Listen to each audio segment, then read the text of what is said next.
Seulement comment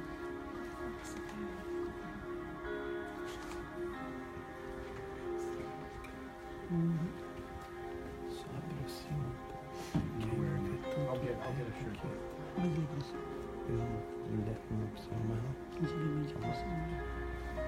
C'est quelque chose. Tu l'as fait ta main.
My ex is equally back now. Every time I put a makeup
you.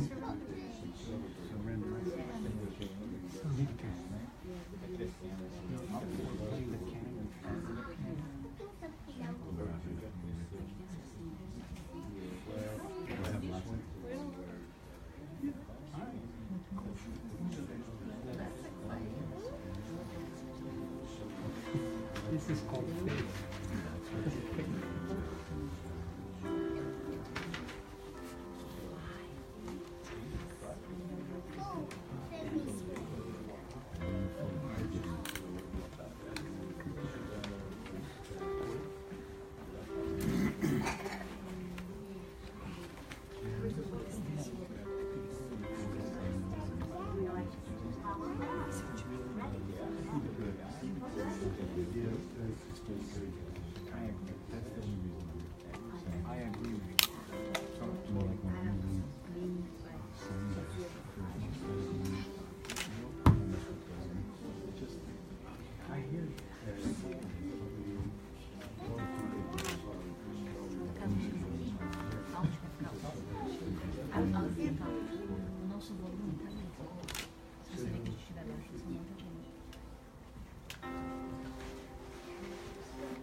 Because then it's going to bring the sound totally, and then we won't be able to use for the music.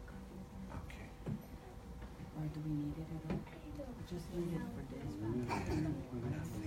Nothing, right? I can't think of anything unless there's a video being played. No, then oh, the internet, is it connected?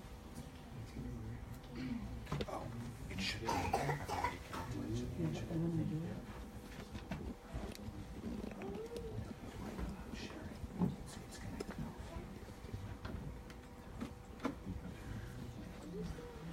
Is it already? It's connected.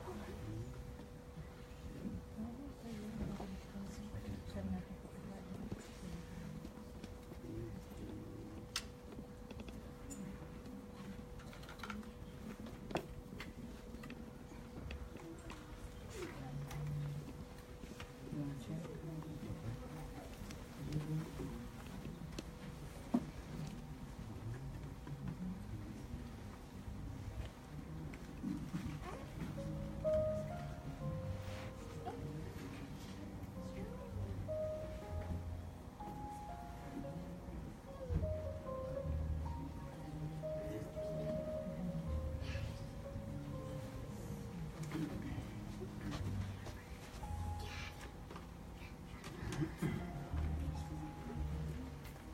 Good morning, ladies and gentlemen. Good morning. Good morning. And I'm Carol Correia Smith. In the name of the Spiritual Society of Virginia and Kardec Radio, we welcome you to our inspiring and therapeutic event. Before we start, we would like to kindly remind you to please turn off your cell phones. Thank you. We would like to share with you that today's event is being webcast through Facebook Live and Kardec Radio. Now please make yourself comfortable as we invite you to join us and to listen to the national anthem.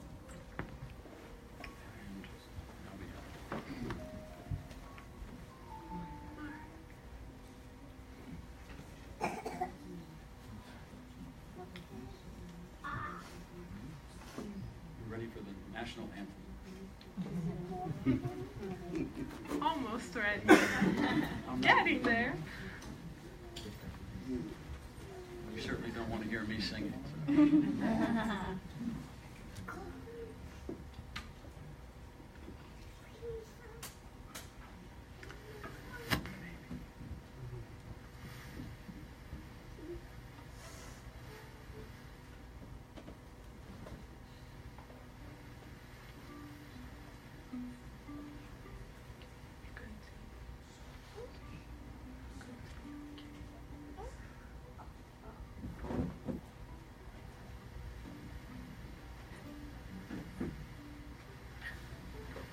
So hopefully we are already starting to feel many emotions. Many emotions are already surfacing from us.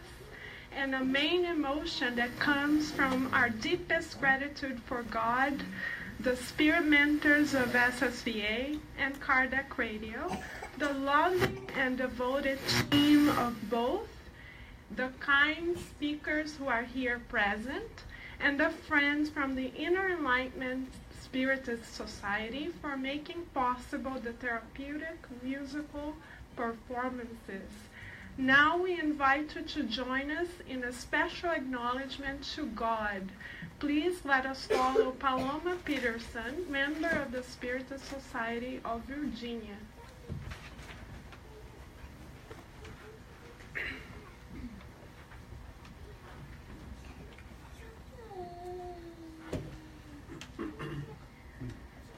Let us take this moment to connect with the spirit mentors. Dear Mother, Father God, we have so much to be grateful today. We're celebrating 10 years of the SSVA and 6 years of Kardec Radio. We are so inspired by the work that you have led us to help and motivated to the much more that is to come. We thank you from the bottom of your hearts for all of you that came, that made this possible. Let us keep our vibrations high, focused on all the learning that we have today. We ask kindly the spirit mentors to enlighten us, to keep us with our open mind and open hearts to what we're supposed to receive today. With your guidance, we're going to start today's service, and so be it.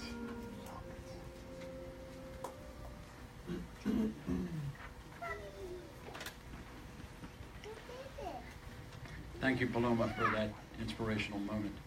Now let's take a few moments to reflect on the purpose and the meaning of our event today. We're here to celebrate 10 years of the Spiritist Society of Virginia and 6 years for Kardec Radio. To give us a brief recap of that history, we have a short animation by Lord.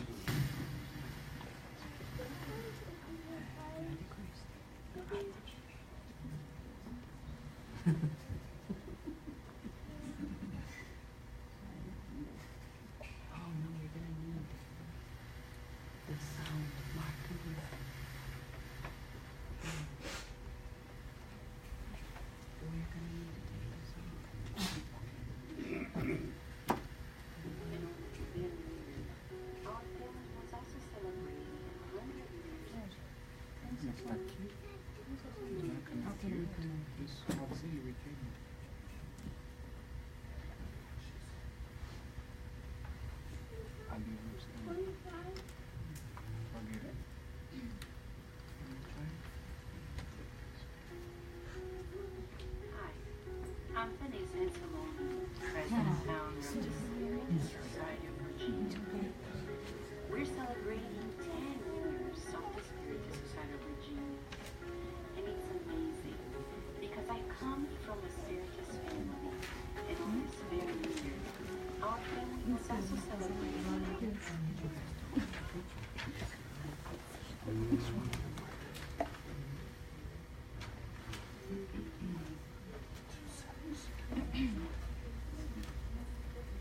Tem que pesquisar aqui. Quer dizer, me quem?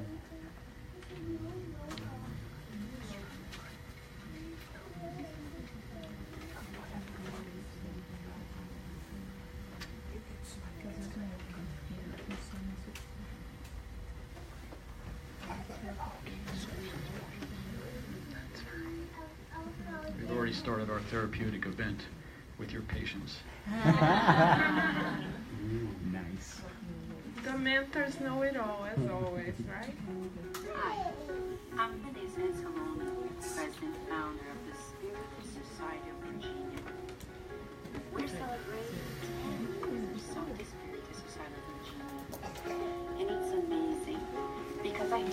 from a Spiritist family, and on this very year, our family was also celebrating 100 years of the foundation of the Spiritist Center in the countryside of the state of São Paulo.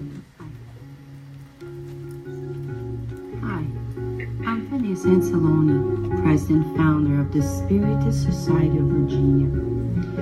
We're celebrating 10 years of the Spiritist Society of Virginia, and it's amazing because I come from a Spiritist family, and on this very year, our family was also celebrating 100 years of the foundation of the Spiritist Center in the countryside of the state of São Paulo in Brazil, Centro Espírita Luz e Caridade.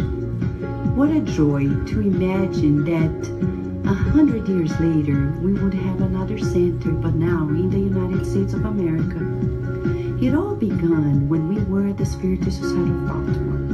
Can you believe the Spiritist Society of Baltimore is going to turn 20 years in the year 2018? Yes. We celebrated too, but now we're celebrating the 10 years of the SSVA.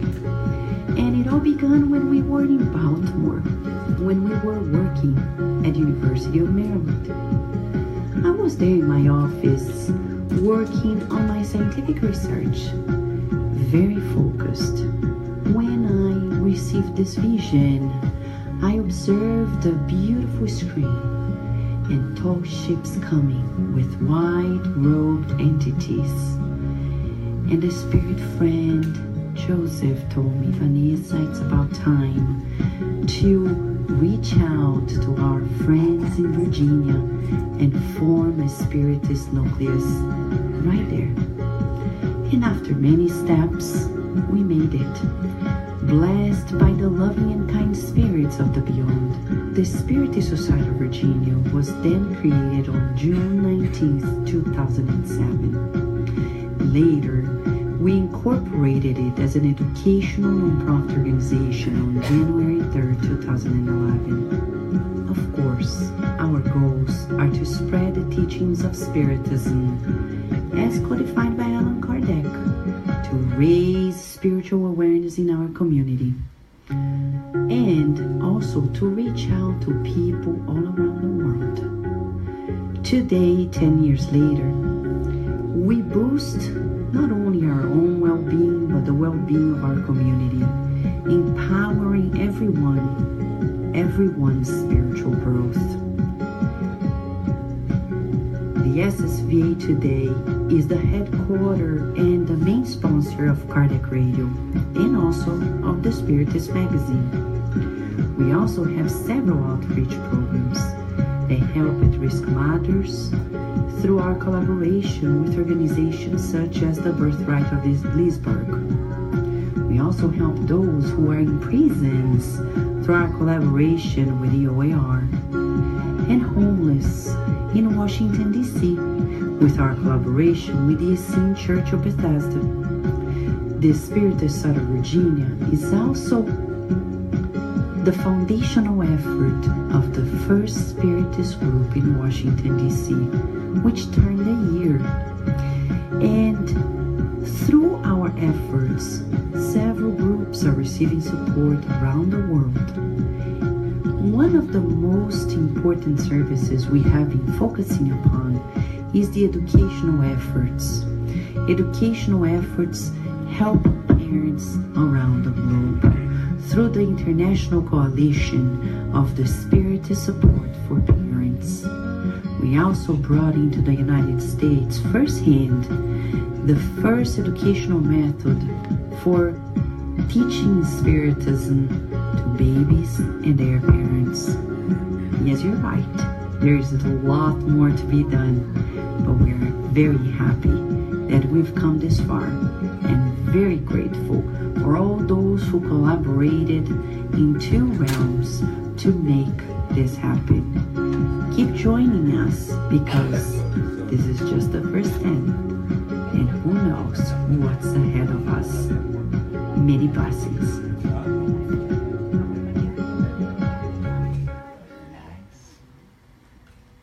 So through the guidance of the spirit mentors members of the SSVA and Kardec Radio, we were invited to compose this event inspired by the book Thought and Life by the Spirit Emmanuel through the medium Chico Xavier.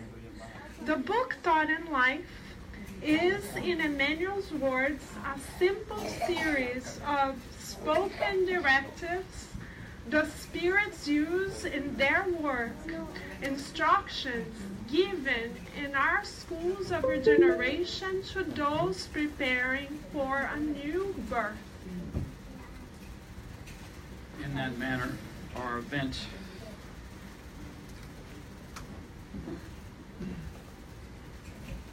will be composed of two main moments, of messages interlaced by musical performances, as means to deepen our feelings regarding the instructions of the superior spirits. At about 1 o'clock, we will give a lunch and coffee break, then we will resume the second block at 2:15 or so. Now let us enjoy the musical performance by Eddie Christie from the Inner Enlightenment Spiritist Society of New York.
this first therapeutic moment, we will be inspired by Emmanuel's ideas on thought as a mirror of life, the power of will and cooperation, and the importance of family to unfold a successful reincarnation. To help us with this understanding, we will count on talks by Dr. Vanessa Anceloni, President Founder of the SSVA and Kardec Radio, followed by Adriano Barbo Ferreira, President Founder of the Mount Vernon Spiritist Center in New York, which also turned 10 years this year. Wow. Then Leonardo Vieira, Director of the Spiritist Society of Baltimore, and Leah Gouveia, Vice President of the Spiritist Society of North Beach. To begin this first therapeutic moment, let us listen to the musical performance by the Caravan of Love from the Inner Enlightenment Spiritist Center, Spiritist Society of New York. Which also turned 10 this year. Congratulations! Yay.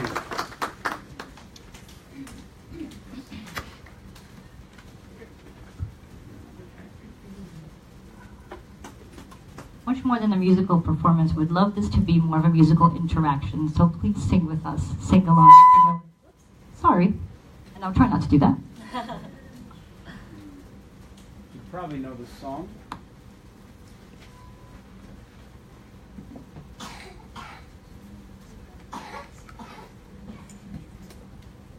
Can you guys see the screen? You should turn the light.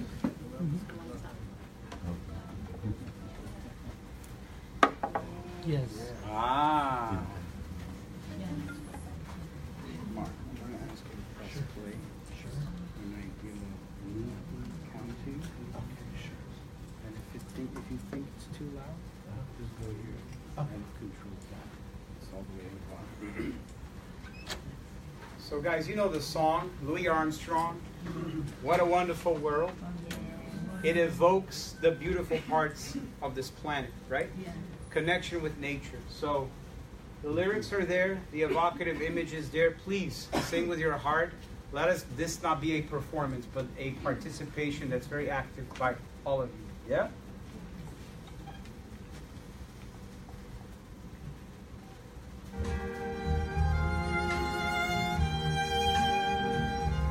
I see trees of green, red roses too. I see them bloom for me and you, and I think to myself, what a wonderful world.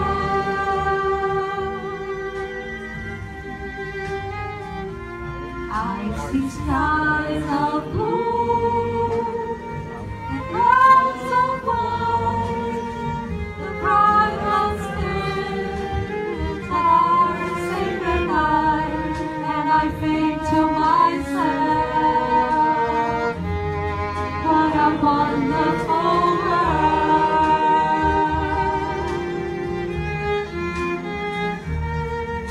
The colors of the rainbow, so pretty in the sky.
Okay, the children can now adjourn Adjourn. to their wonderful learning session.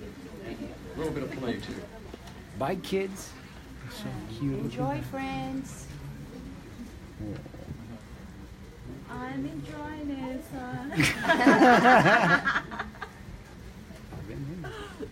No? Hi, everybody that's watching online.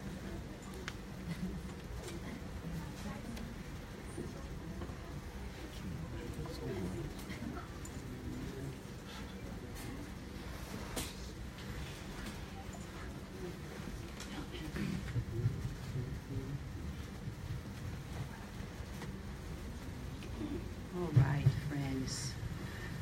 So, when the spirit mentors of the SSVA asked us to be here today, it was mostly, as our MCs were saying, Karen and John, as a therapeutic moment for both realms. The book Thought in Life, Pensamento e Vida, is very thin, very encouraging, especially nowadays. But this book is really different. It's different because Emmanuel says in the preface that he wrote in 1958 through Chico Xavier, that he wrote spoken directives that they use in the afterlife, in the spiritual realm, preparing people to reincarnate. The question is, did everybody take the course? Well, don't worry.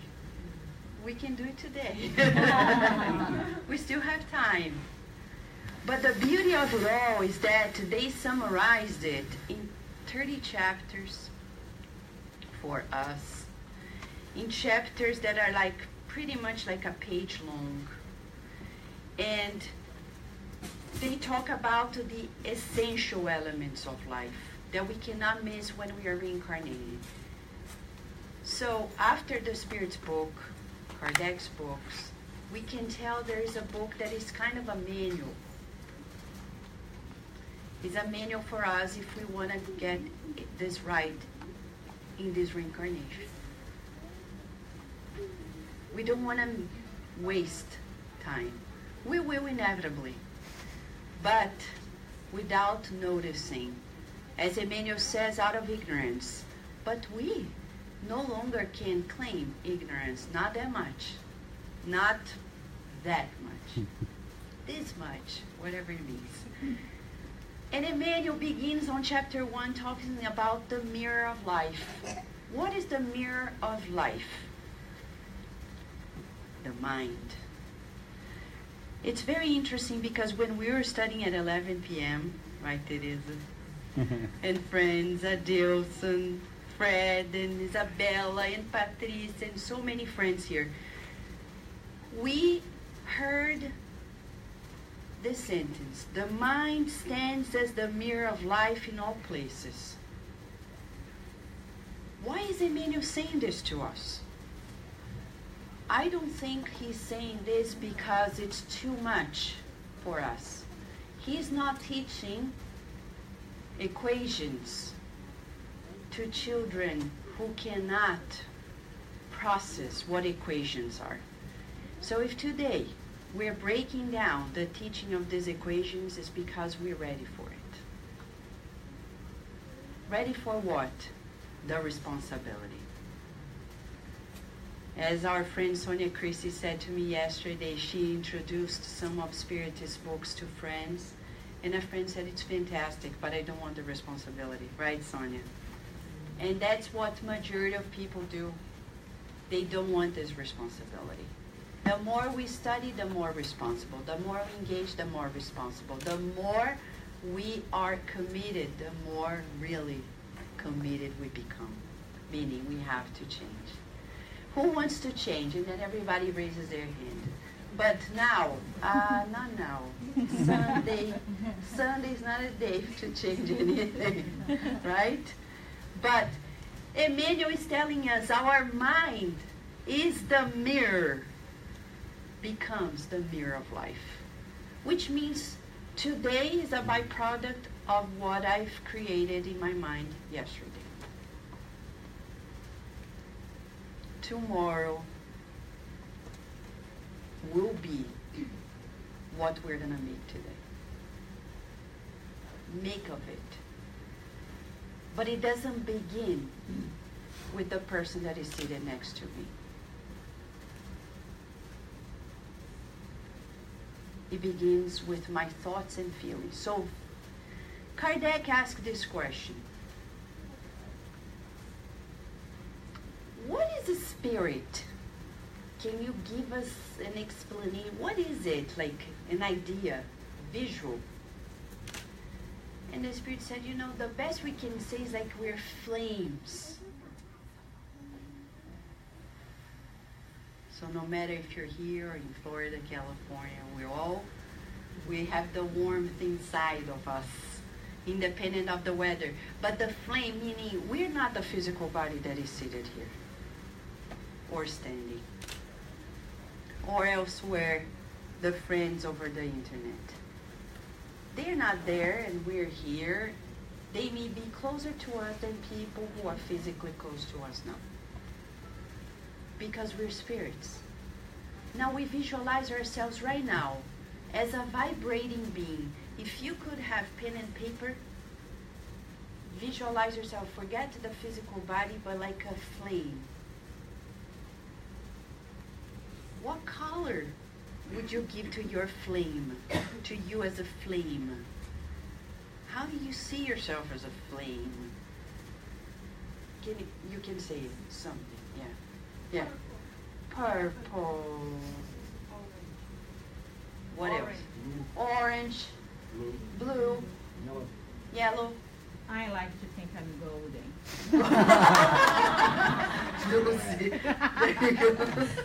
I love golden. I love sun. What can I say?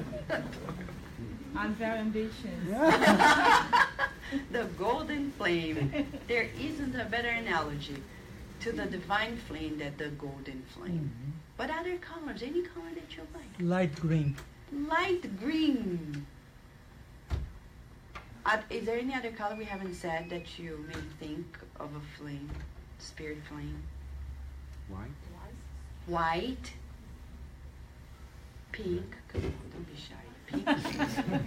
Pink. Don't be shy. I know many of you are like, pink. Why not? Pink it is. Pink it is. So this is us. Now breathe in and out and feel it. I am this flame. I am this flame. I'm not restricted to where the body is.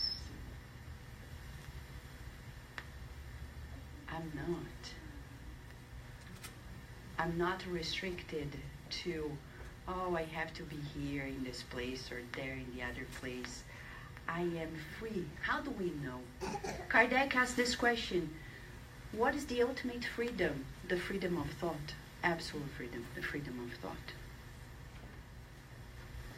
Back in 1857, the Spirit said something that later, in 1958, Emmanuel brings that to the surface and says, remember, it's your thought.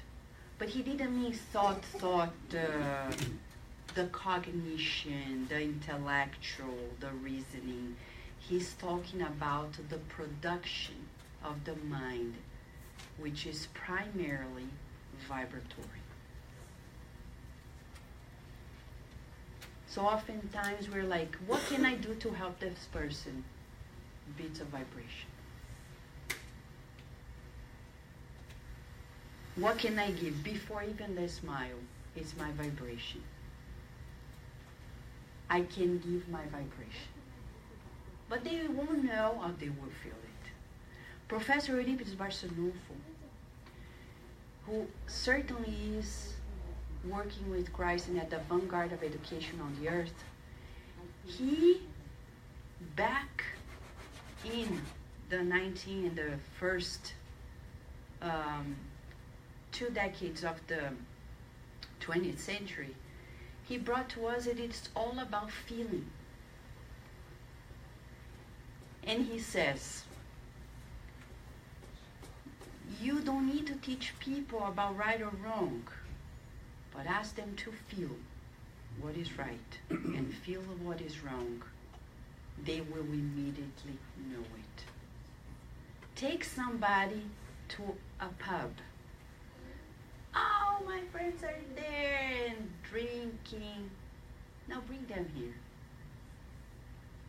My friends are there too, no drinking, but the water, the spiritual water. And they're like, yeah, but I enjoyed that, but this feels different. This feels easy to digest, easy to process, easy. When I go home, I still feel up. I feel it doesn't stay in this temporary happiness, like when you go to the movie theater and you watch a comedy. You go home like, I want to laugh more, but the movie is ended. But then we take these feelings to immortality. And even science shows to us that a simple stimulus can make us feel right back to that moment we have experienced. So Emmanuel says, if you are reincarnated, don't forget your mind, your thoughts and your feelings are everything. He says, we want to read a few excerpts because this book is the manual for us. In its ascension from the earth plane towards God, under the leadership of Christ, the mind may be compared to the rough diamond excavated from the dark interior of the earth, which under the guidance of the stone cutter advances towards the magnificence of the light. This is our destiny. No, but I don't feel good about myself. But people don't accept me as I am. If you change your thought, you change your life. It's perception. Studying pain for many years, more than 2 decades, in the laboratory, we know pain is subjective. It's a byproduct of perception, like anything in life. But Leon Denis, way before neuroscientists started investigating pain and figured that pain is perception, he said pain is law in your planet. Why? Because we have to change the way we see things. Some people read that statement and they feel doomed to suffer. But that's not what Leon Denis said. He said, if we keep thinking like we've been thinking for the many reincarnations, we will suffer. Not because life is punishing us, but because we are not seeing the wonderful world that exists. Right now, in this minute, I know if we were walking outside in nature, it would probably be easier. Or not.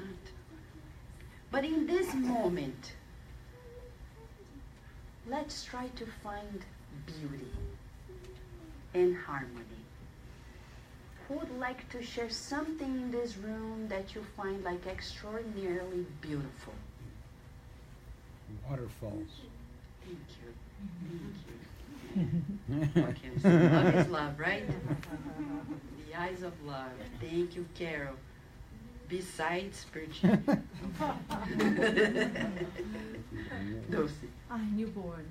Newborn. And it's the most precious thing. It's when you hold a newborn, it's like It's the connection that you have direct with God. It can be your own baby. It can be somebody else's baby. When they are quiet. When they are quiet.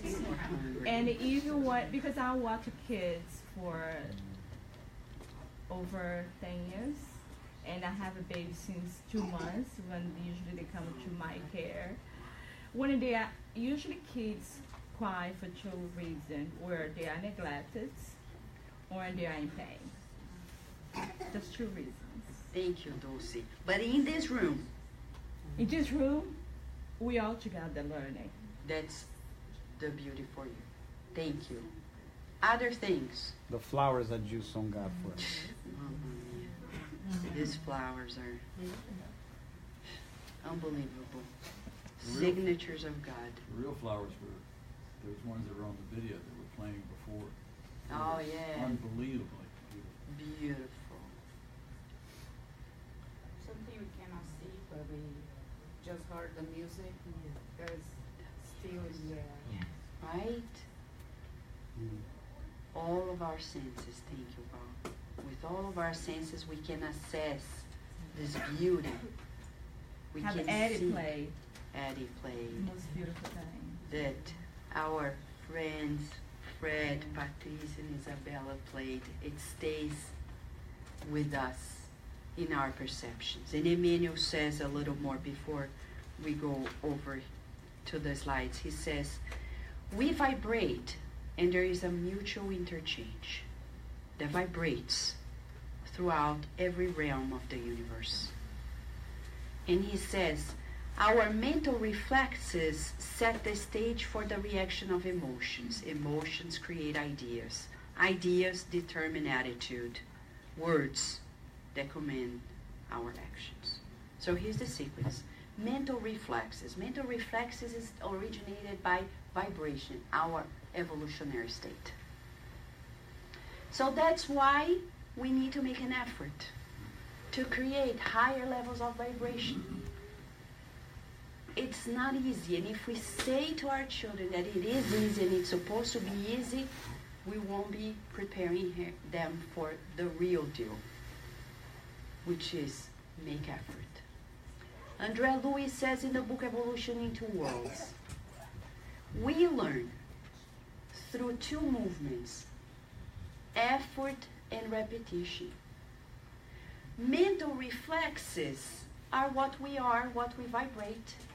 It's the instinct inside of us, what we've acquired thus far. So of course we're going to constantly gravitate to the old, to the old, to the old. I can't get rid of this addiction. And you won't if you don't make an effort and you don't repeat that effort of something different. But I want to be calmer. But have you visualized yourself calm? No, I can't. Then you won't. But it's hard. Well, but that's the effort. When it's hard, like going to the gym, I don't like weightlifting, but we have to. Weightlifting requires effort, and that effort, when repeated, creates muscle. Emmanuel is saying, we are going to vibrate what we have acquired through many lives. So of course, when they are born babies, thank you for the analogy of babies, they're born, we forget. And it's good that we forget, because majority of people would not handle if they knew who those babies were. Because parents barely see little bits coming up and they're already smashing the children. They're like, ah, I can see stubborn, stubborn, stubborn, labeling, labeling, labeling. And that's just pushing them down. Even if I don't say to my child, if I think my child, I'm not going to say it, but I feel it. If I don't believe in that child, who will? I mean, of course, God, and Jesus, and the guardian angels, but the mission we have at hand. like the mother of St. Augustine. She is the example of what it is to think and co-create. She looked at a man that had potential, but drunk, womanizing, doing all the things you can imagine. But as a good mother, who knows that the child is to be reconnected to God consciously, she was constantly praying and aiming, no, my son will, Saint Monica, my son will turn it around and become a good child of God. She prayed day in, day out, visualizing the effort. She would see the opposite. It takes effort. No, this does not match this. I'll forget about it. But one day it will, and one day he did. And St. Augustine is one of the main spirits that brought the teachings of Spiritism to us. If you read the Spirit's book, the Gospel According to Spiritism, we're going to see St. Augustine at the forefront, bringing central messages, especially messages that talk about the evolution of our planet, the conditions of our planet, and how we're changing. He regenerated himself and comes back to help us in our own regeneration. And he's telling us it begins with parenting. Parents educating themselves to educate their children, educating themselves in their thoughts, in their feelings, disciplining. Then my mental reflexes will generate emotions. Those emotions will trigger ideas. And that's when, I remember recently in Brazil, a teenager telling me, she was saying, I'm watching this on Brazilian Netflix. What do you think? And I took a look. I was like, you're 12 and you're watching this? That's scary. I don't like it. No, but what's the problem? And I said, you're asking me, right? The problem is that right now, you don't feel anything. But the minute you're in trouble emotionally, those memories are going to come back. And since you know about Spiritism, we're going to add the spirits. The spirits know you have those set of images that are scary in your mind, and when you are emotionally vulnerable, they're going to push those buttons, and then you're going to trigger panic attack. Not today, because you're 12. You don't have the pressure yet on your shoulders, but when you do, that's when they are going to push the button. Don't eat junk food. It's junk. That is junk. It's like French fries for your body. It's like Coca-Cola for your body. One day, today doesn't hurt. In the long run, it destroys you. Digging deeper onto these ideas that Emmanuel says to us, we just want to show, Mark,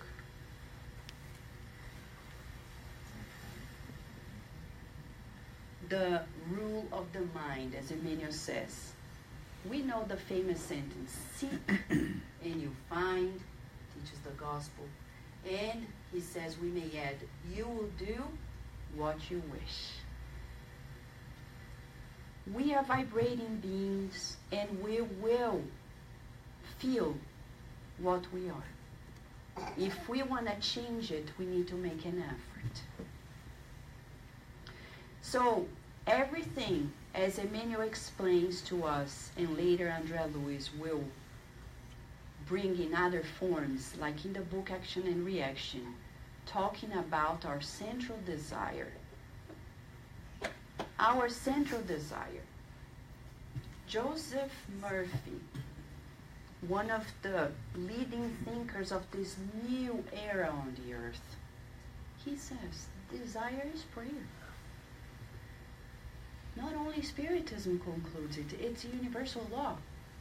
What do I desire? Easy life. Easy life can be translated in Spiritism to one word. And I'll say this with the permission of the higher spirits who brought the books through Kardec and André Luiz. It's named laziness. I want to be lazy because easy is no effort. If I don't make an effort, I don't learn. So when they are in the belly, we already say the songs to them. You were born to help. You were born to serve. You're not born to rest. And there is no rest in peace. Rest in peace doesn't exist. If somebody dies, please don't write R.I.P., especially if you're spiritist. Doesn't make any sense. Because we learned that peace doesn't come out of rest. Peace is a byproduct of work, hard work. And the spirits say sacrificing work. They don't even say work. They say work that sacrifices the ego. Work that sacrifices, you see? Work that sacrifices your time here. Like that. So today, as we begin the journey together with our friends that will come and complement, okay? We need to ask this question to us. What is my central desire? Because if we don't know, the superior spirits and the inferior that watch us, they know. And they are there pushing those buttons. And they are there pushing those buttons. What is our central desire? What is it? Because that in itself is a vibration, is a vibrational mantra that is making me just like the computer. It's connected to the internet. I'm not seeing any cable.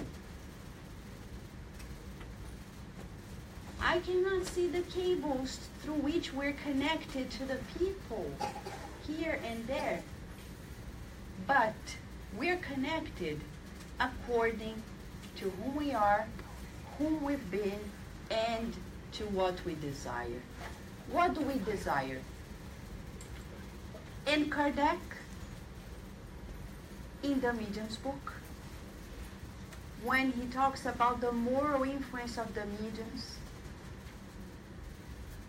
item 226 onwards, there is a particular sub-item 11 in which he says the condition to connect to higher spirits is be desiring of only the good.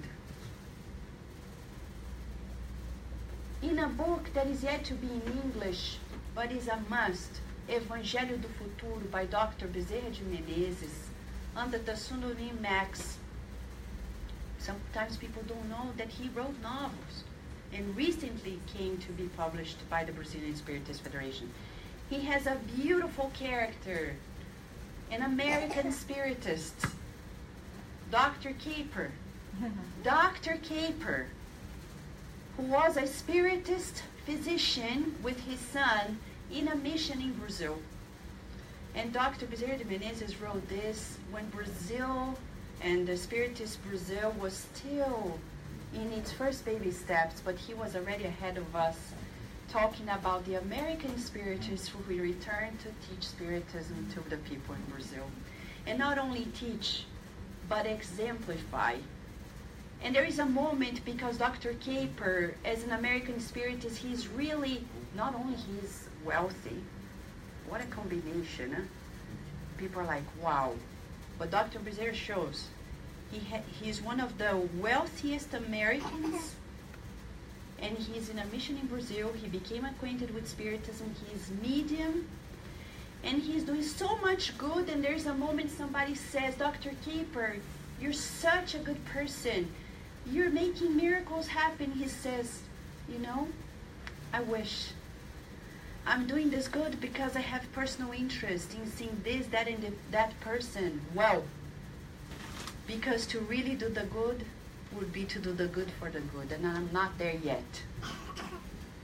But that's our goal. When people ask, why you're doing this?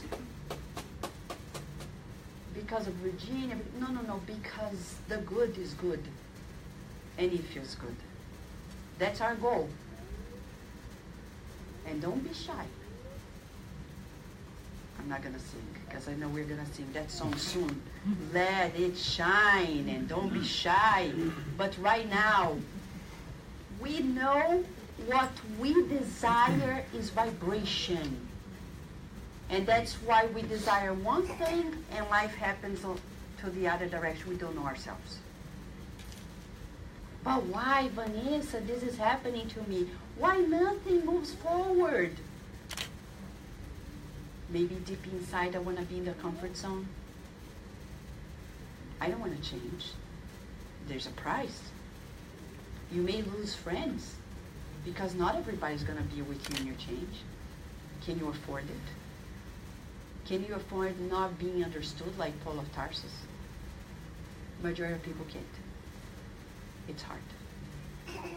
It's hard to love yourself to the point that everybody turns you down when you keep going to the right direction.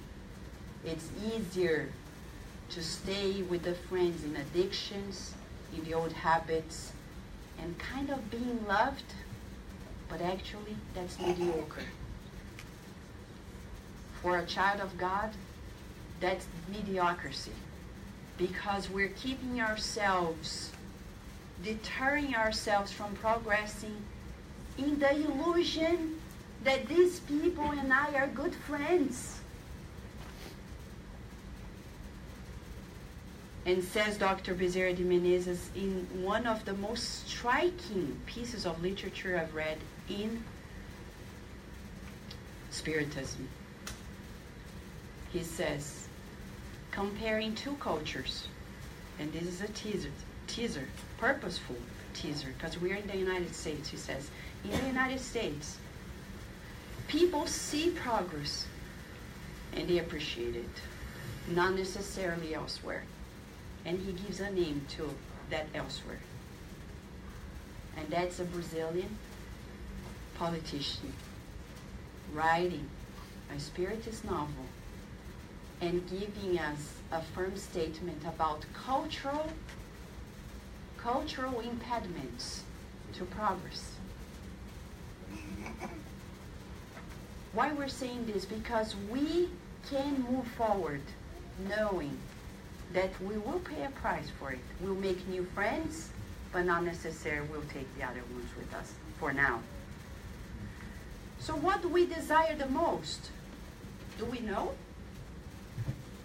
Probably we don't know. Psychology says most of it is in the unconscious or the subconscious. We know a little bit, yeah, I want to go to school and do this, take that degree and work on that, but deep inside, only God knows what we really want to do. If we just were courageous enough to face ourselves and tell society, I know you appreciate this, but that doesn't make me happy. That doesn't fulfill me. That's on my journey. Thank you. Like Hahnemann, he saw the conditions of medicine at his time, and he was courageous to say, no thank you, I don't want to practice this failed medicine anymore. He stopped. Of course, he had to earn a living, and he started translating through the translations because he was truthful to himself. He was on the right track. He found this dissertation that led him back to medicine. So of course he was supposed to be medicine, but not at this time, not at that time, not that way. Because of his courage to find the real pathway, he got to where he is. So committed to the truth that he connected his heart to the team of the Spirit of Truth, bringing to us the teachings of Spiritism. Hahnemann is committed to the truth. Spiritism is the truth, is connected to the truth, is the pathway, is the promised consoler. So all these spirits, they had their journey. Like Ben Franklin.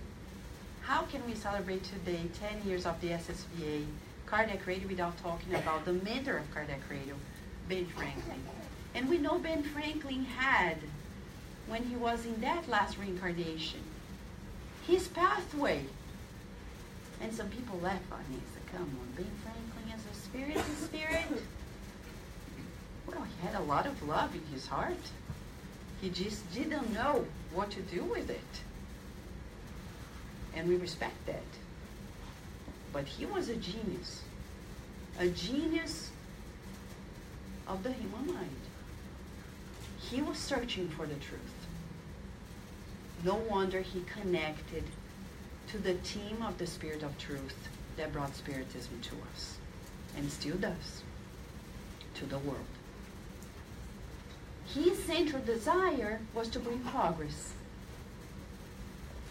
Hahnemann was looking for a real way to heal. St. Augustine was also in search of the meaning of life. They found it. Now they are friends, teaming up and helping. What about us? What is our central desire? It's not about the house that we need to buy, or the car, or the job, or the money. It's beyond that. What is our central desire?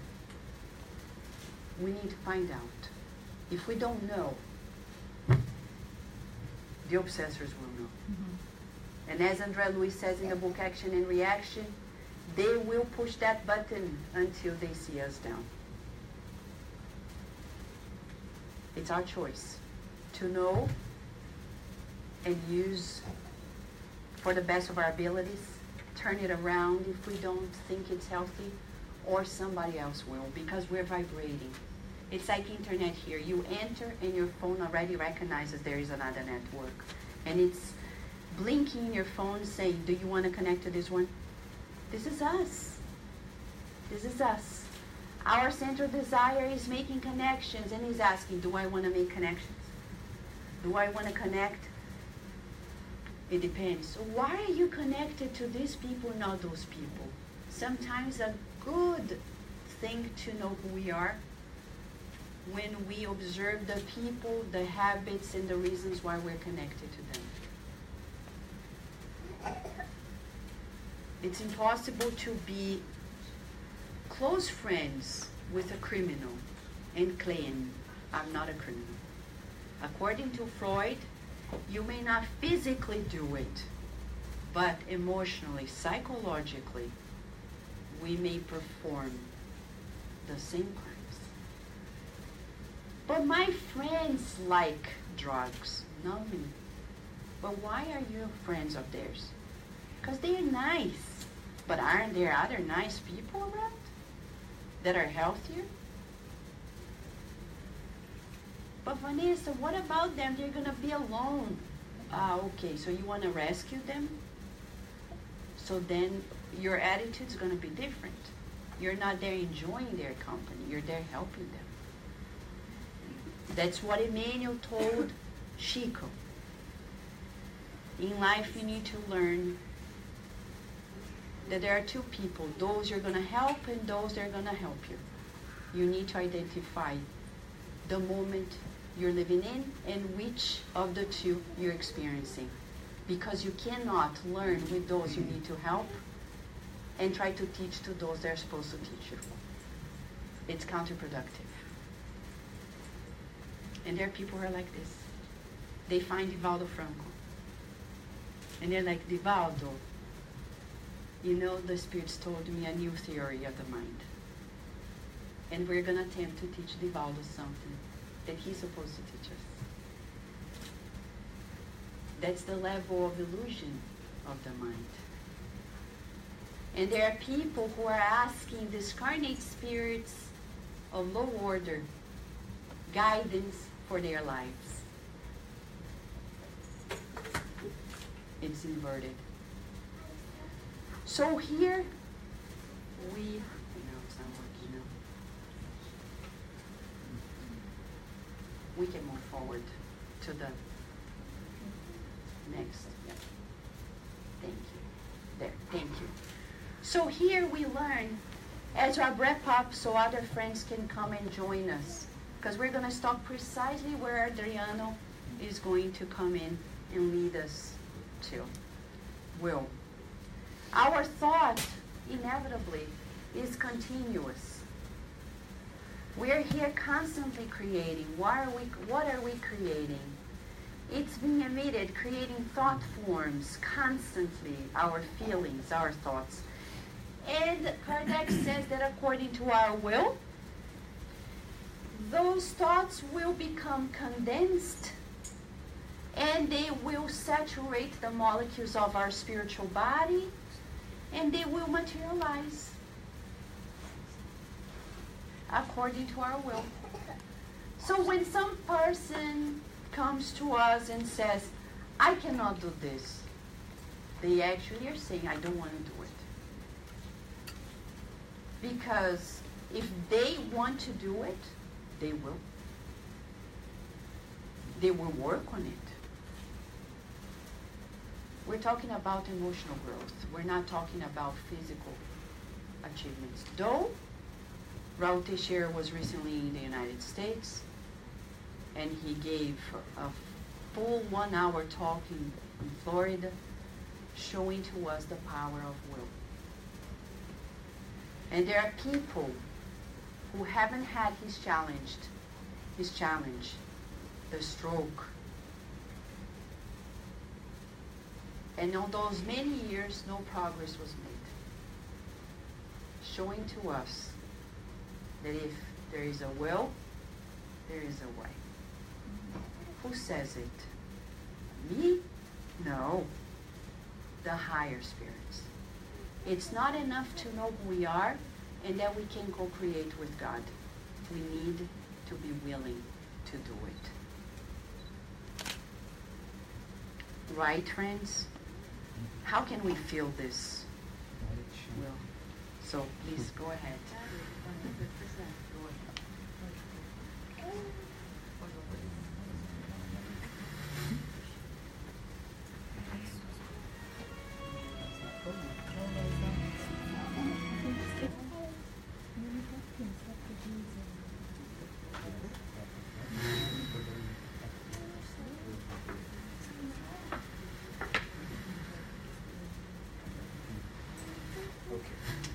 You guys know this song, right?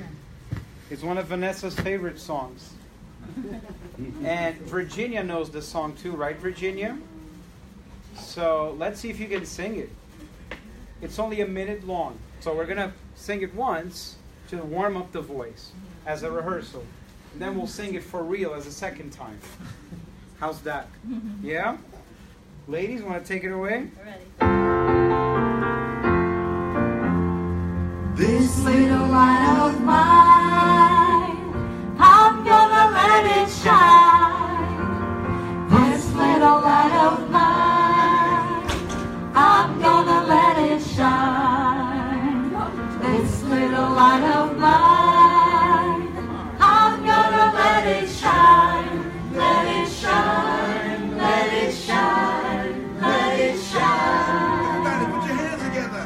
Oh, this little light of mine, I'm gonna let it shine. This little light of mine, I'm gonna let it shine. This little light of mine, I'm gonna let it shine. Let it shine, let it shine, let it shine. All right, we turned on the stove. The fire is going. Now we have to fan it and make it really shiny. Yeah? Now for real. This little light of mine, I'm gonna let it shine. This little light of mine, I'm gonna let it shine. This little light of mine, I'm gonna let it shine. Let it shine, let it shine, let it shine. Come on now.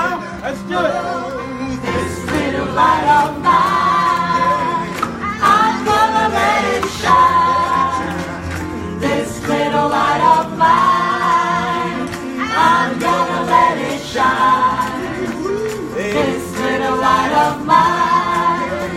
I'm gonna let it shine, let it shine, let it shine, let it shine. Bravo!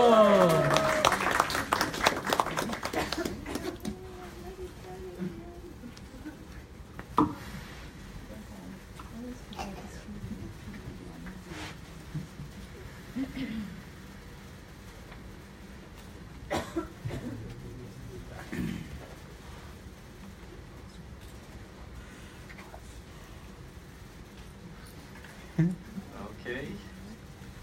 Good morning, flames. Good morning. Flames. On all flames here, and let our light shine. Right? Yeah. So I do my best so I can shine a little bit over here. So many stars here. My light will be. Oh, he gonna change. Yeah, I can change. Oh, thank you, Flame. Flame.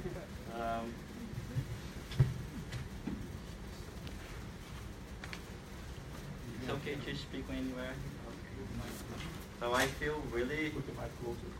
All right. Ah. Wow.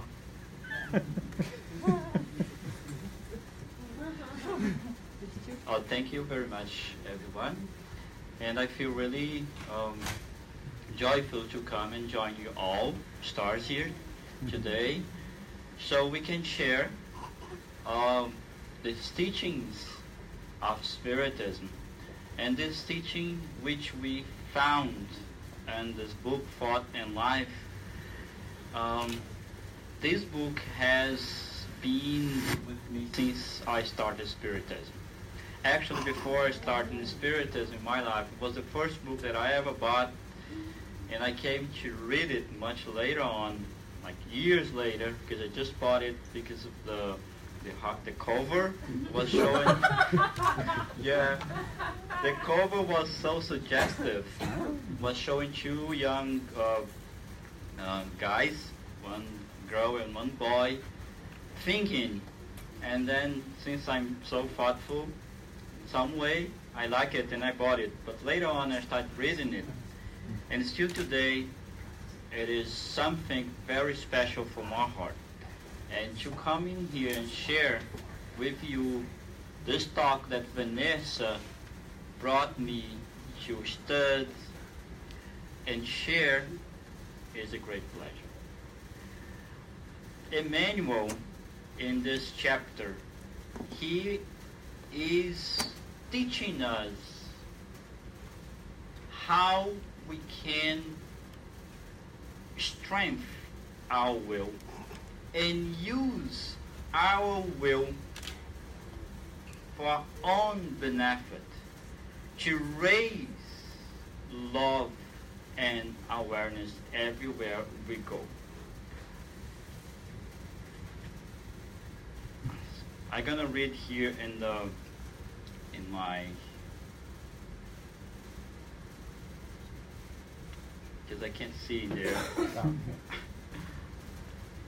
Emmanuel makes some comparison here for us to understand what is will for us. So the first paragraph he says like this: we can compare the human mind, which is the living mirror of an awakened consciousness, to a large house subdivided into several departments. Can you put next slide? Can you just like go? You can put all of them. Okay. Yes. So he brought like this, and just a few subdivision and division that we may have in our mind: desire, ideals, imagination,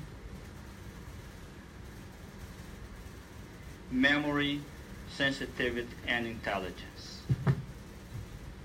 So what Emmanuel is telling us in here: our mind is divided in many cabinets, in many divisions.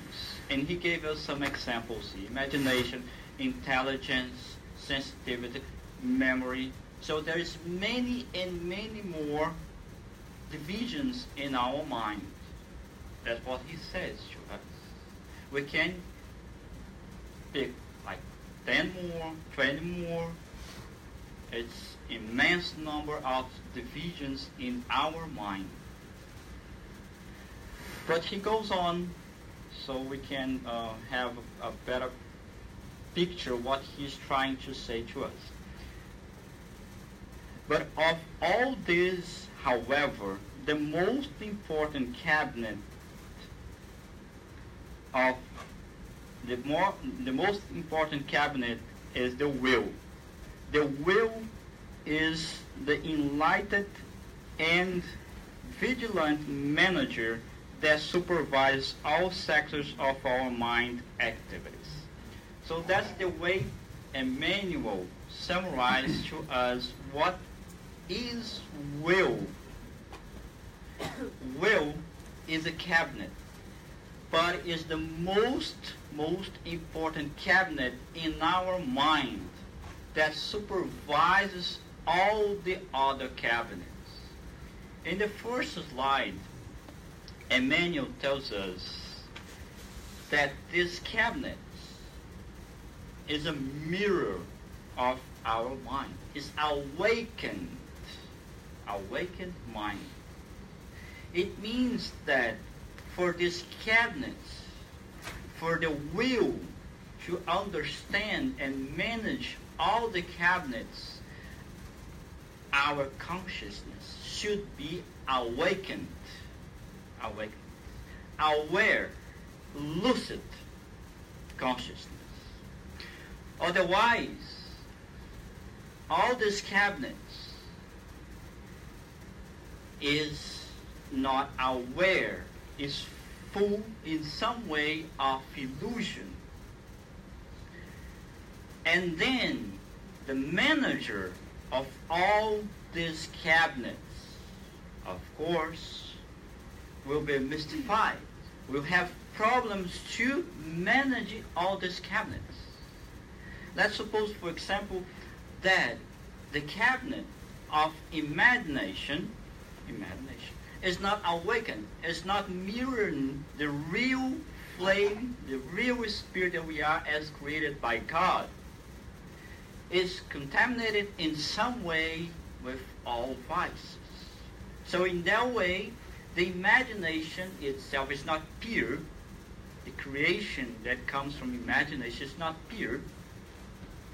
In that way, the manager of this cabinet can't count in one cabinet fully, and in some way will have problem using the imagination to foster us to create something real noble, real divine. So in that way, our will depend on the qualities of all the other cabinets to foster an activity that reflects the real me, the real self that is so divine in us. There is another cabinet that I want to create in there that is so important to us that we can picture it now, so we can create it all together. Is the cabinet of knowledge. The cabinet of knowledge in which we are here all now filling it up.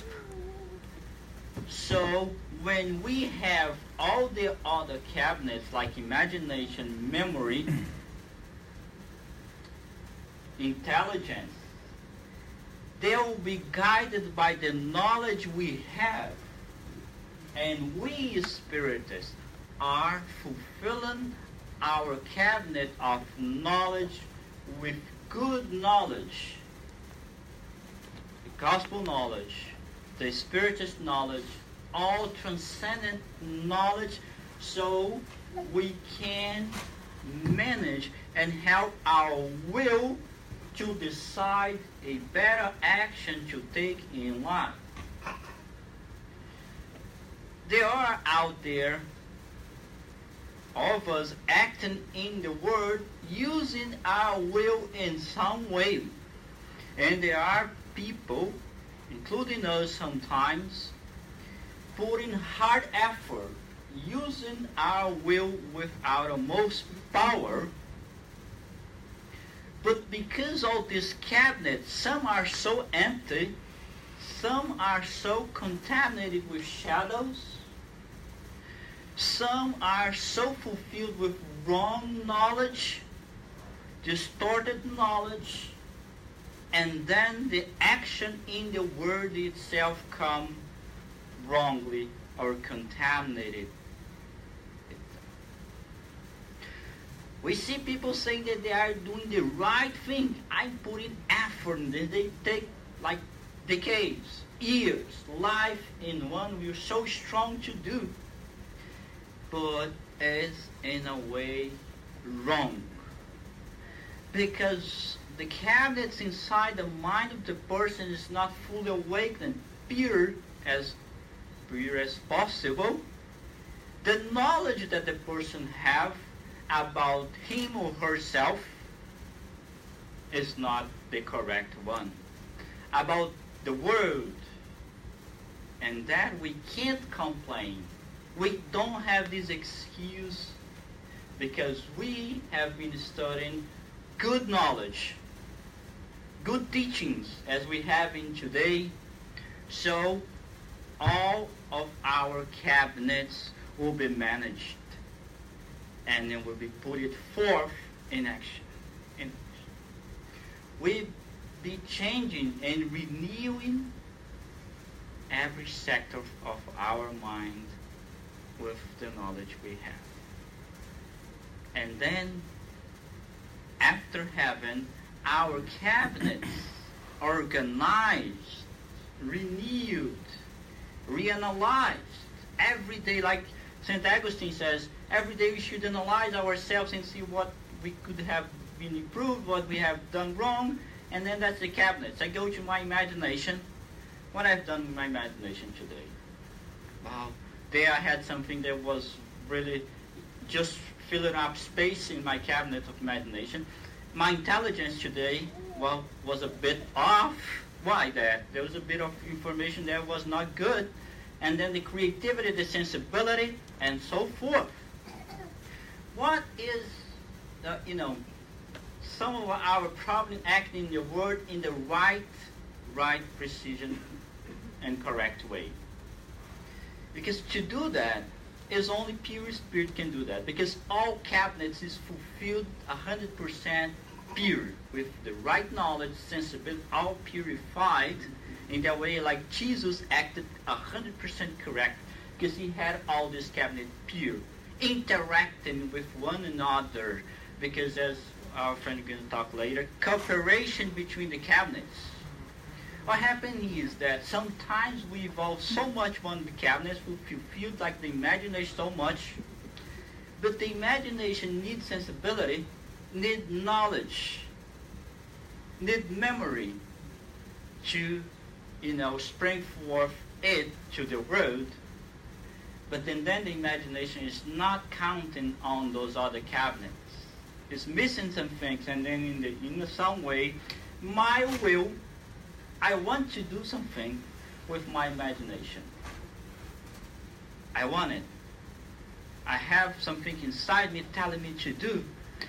But when I gonna count, I need intelligence for that. For example, the cabinet for intelligence. But throughout the years or other reincarnation, I didn't work it out nice. I didn't fulfill it nice, refining it, and then I need it now to speak to you, for example, and I will want to do it. But when I go there to the cabinet of intelligence and then, low down. And then I go to other cabinet that I need now to express myself, and then it's down. But one of it is higher, and then what happened is my presentation, my work in some ways compromised because my will, myself, is not having the appropriate tool to manifest. Like I am. I'm a carpenter. And a good tool makes the whole difference in a work. A good balanced hammer will make a perfect tool for a carpenter. Yes, with modern tools, yes. But if I don't have none of this, my work is compromised, is in problem. So that is, all these cabinets should be revised constantly, so my will, my activity in the world, if I want it, is correct. And we can correct our will by having it organized. Otherwise, we are most of our life doing things. Doing things, yes. Sometimes people have good will, not good will, strong will, but bad things, because will can be put forth in any activity that the human being wants to.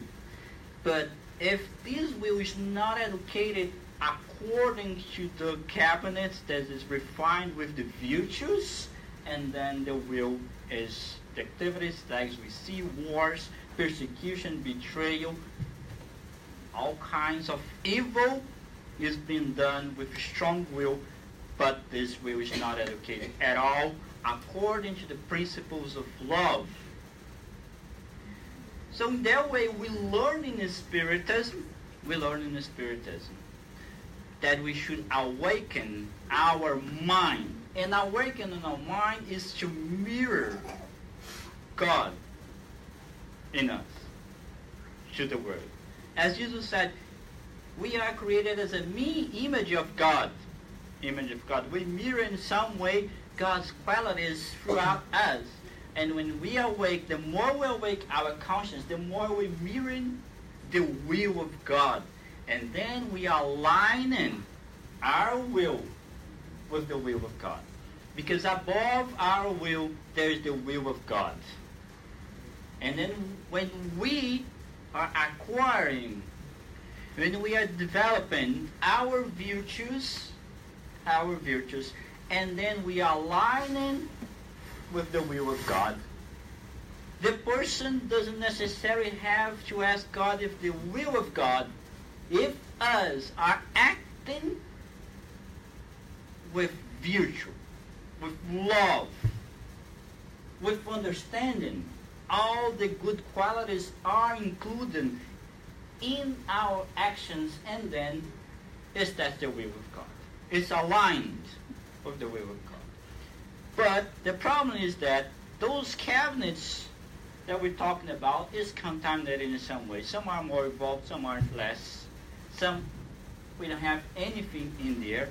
And then there is gaps, fractures, I guess, between the cabinets. And the communications are cut off all the time. The more information, the more correct thing that we have in those cabinets, the more virtues interacting what we have in there, the easier is the connection, the faster it is. Sometimes we take a very long time to decide something and to do something because we're taking long to feel it, to think correctly, to analyze, to picture the future and so forth. Why? Because that has to go to the cabinet of imagination, and then to the cabinet of reason, and then the cabinet of this and that, and then it's missing. It's gaps everywhere, and then it takes a long time, and then miss the quality, and then when it comes to the action, sometimes it's too late. Somebody needs help, but because there's all these fractures in our mind, and then my help, my share to others is too late. Why? Then the Spirit is coming to us now at this moment, so we can really make our mind holier, so our will in life can be, oh my God, our will. Let's read the next one, please. So, okay. Without the will, desire may... Oh, sorry. My thing here. Can somebody help me reading? Sure. Oh, thank you. Yeah. Can you hear me? Yeah. Okay. Without the will, desire may err and go astray, incurring deaths requiring centuries of suffering and restitution. Intelligence may be caught in the vices of criminality. Imagination may create dangerous monsters of darkness and memory, although faithful to its function of registering what it receives in conformity with the destination given to it by nature, may fall into deplorable neglect and inefficiency. Only the will is sufficiently strong to sustain the harmony of the spirit. So, as according to a man I've discussed a little bit here, is making the fusion between the cabinets, is sustaining our personality. It can stop us to think for itself, but can regulate it. It can educate our thoughts, our emotions, our sentiments. That's the function of the will. Without our will, a strong will, and then we'll be in real trouble. That's why sometimes we could be much more advanced in all realms of our life, humanity itself. However, our will were sometimes not acted accordingly or not acted using it at all. We want to be lazy. Our cabinets is fulfilled with lazy. Is a virus in our cabinets that is destroying the connections.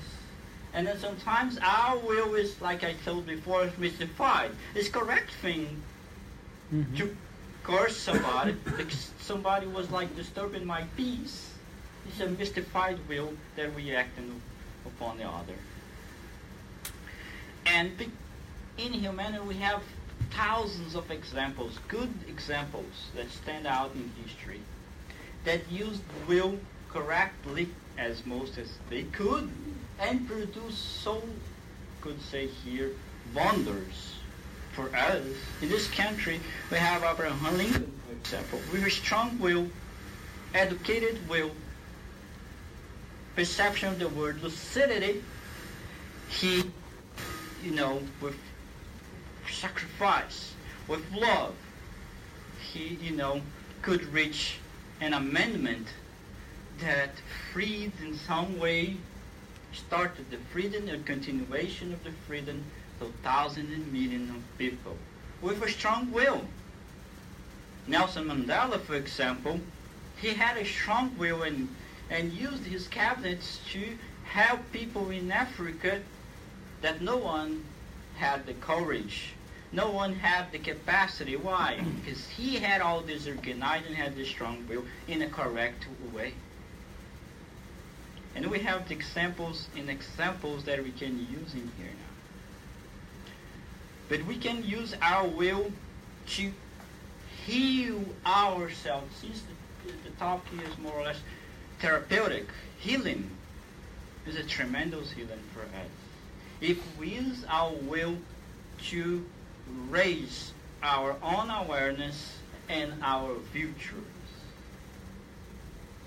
In September, Vanessa, she was talking about the event here, and I thought she had given me a different topic, was just humility. And I was counting to speak here today about humility, right? And then later on, some months later, that comes out to be the will. Well, it was in some way not it was not coincidence. It was a plan, I guess. I'm sure of it.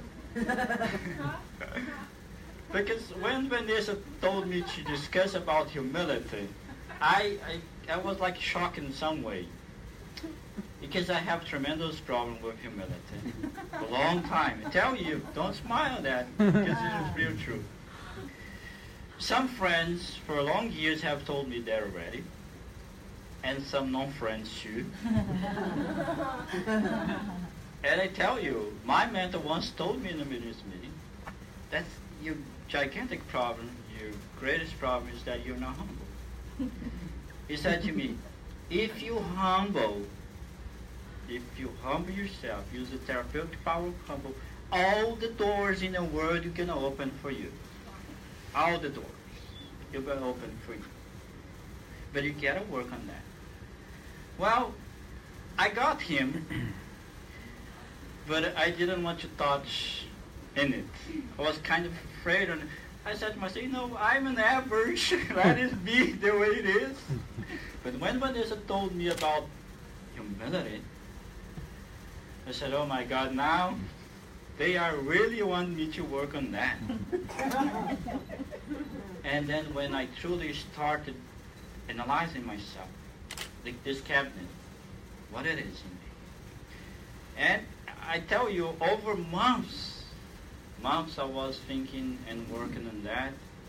And I saw myself as pathetic as anybody can figure it out. I was like, my God, how could I be seen that I was so blind? So blind, yes.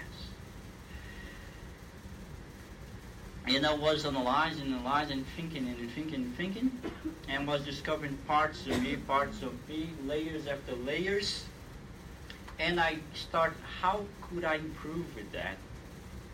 I had, just to let you know here, I brought some slides here. I want to complement my, with the will, because it is related to will. It's because of will that we can improve our futures. Without will, there's no improvement.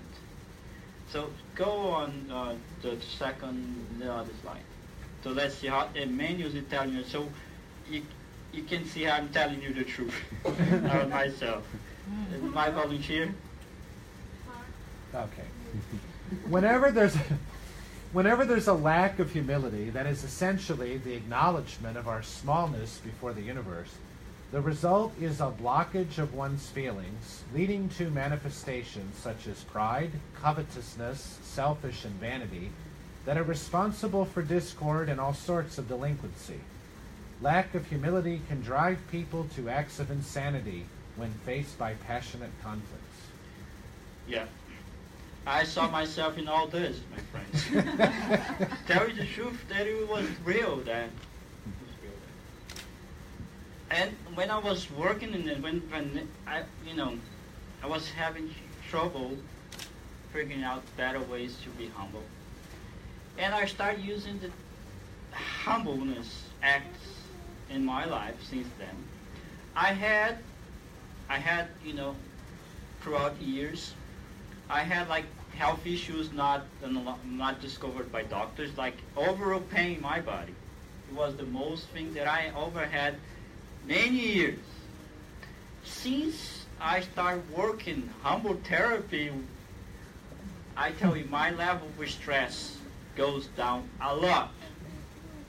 My irritability with others came down, a lot too.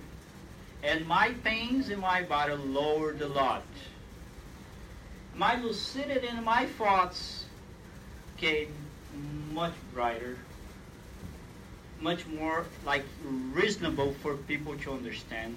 My interaction with the world came much more peaceful in some way. I was having much trouble too. I still have it.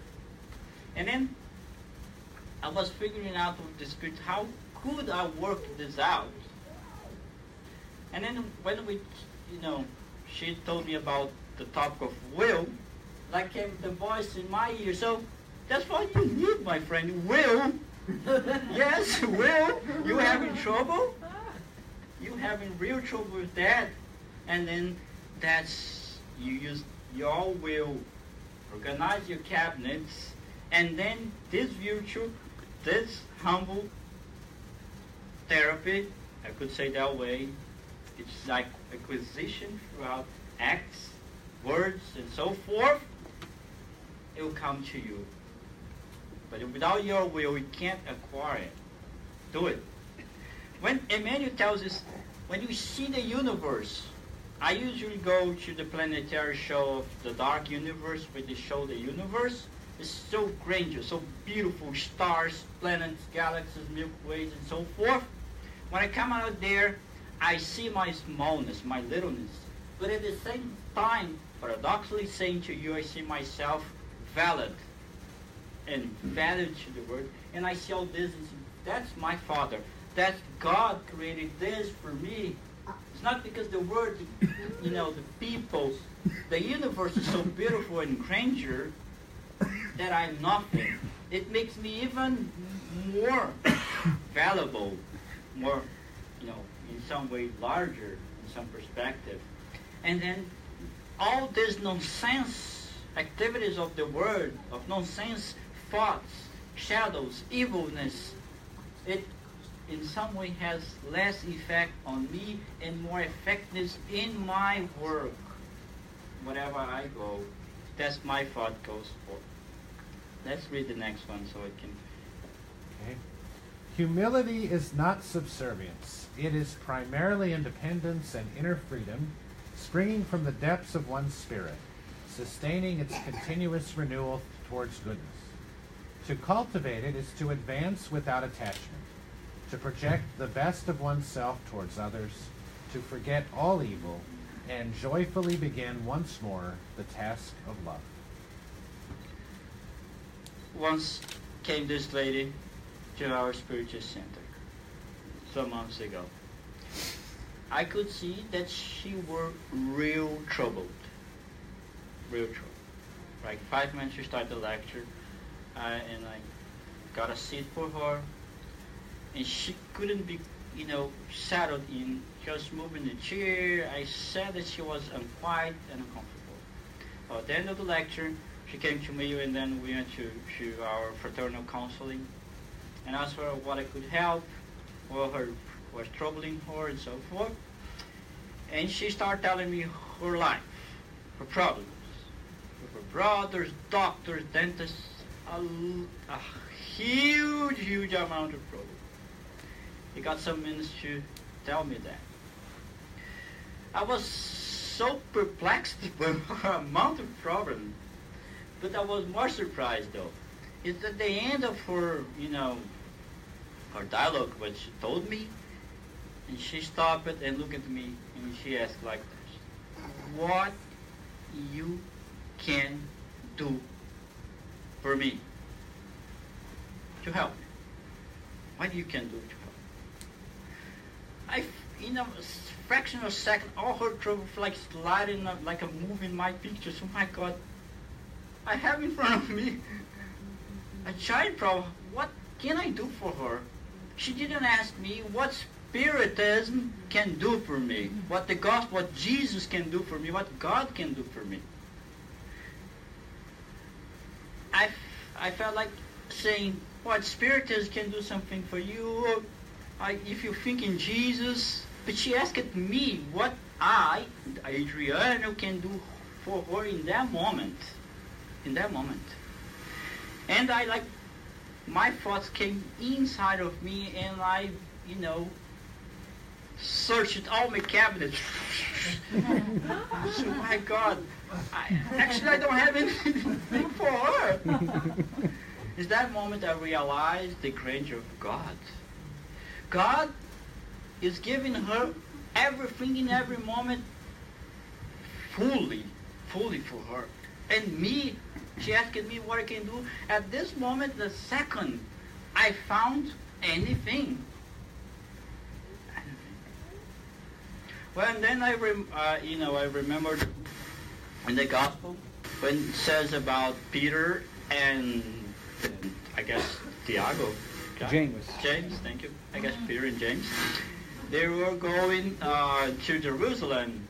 When they were entering Jerusalem, they faced a beggar, in the sidewalk, like disabled, and this beggar were asking them help, like any money that they could give him, and then Peter and James, tried to find something in their pocket, and just found nothing. Well. And Peter and Thomas just said, well, the only thing we can do is hug you. Well, that came to my mind. I said to her, I can hug you. I can't hug you. That's the only thing I can do for you. I'm sorry.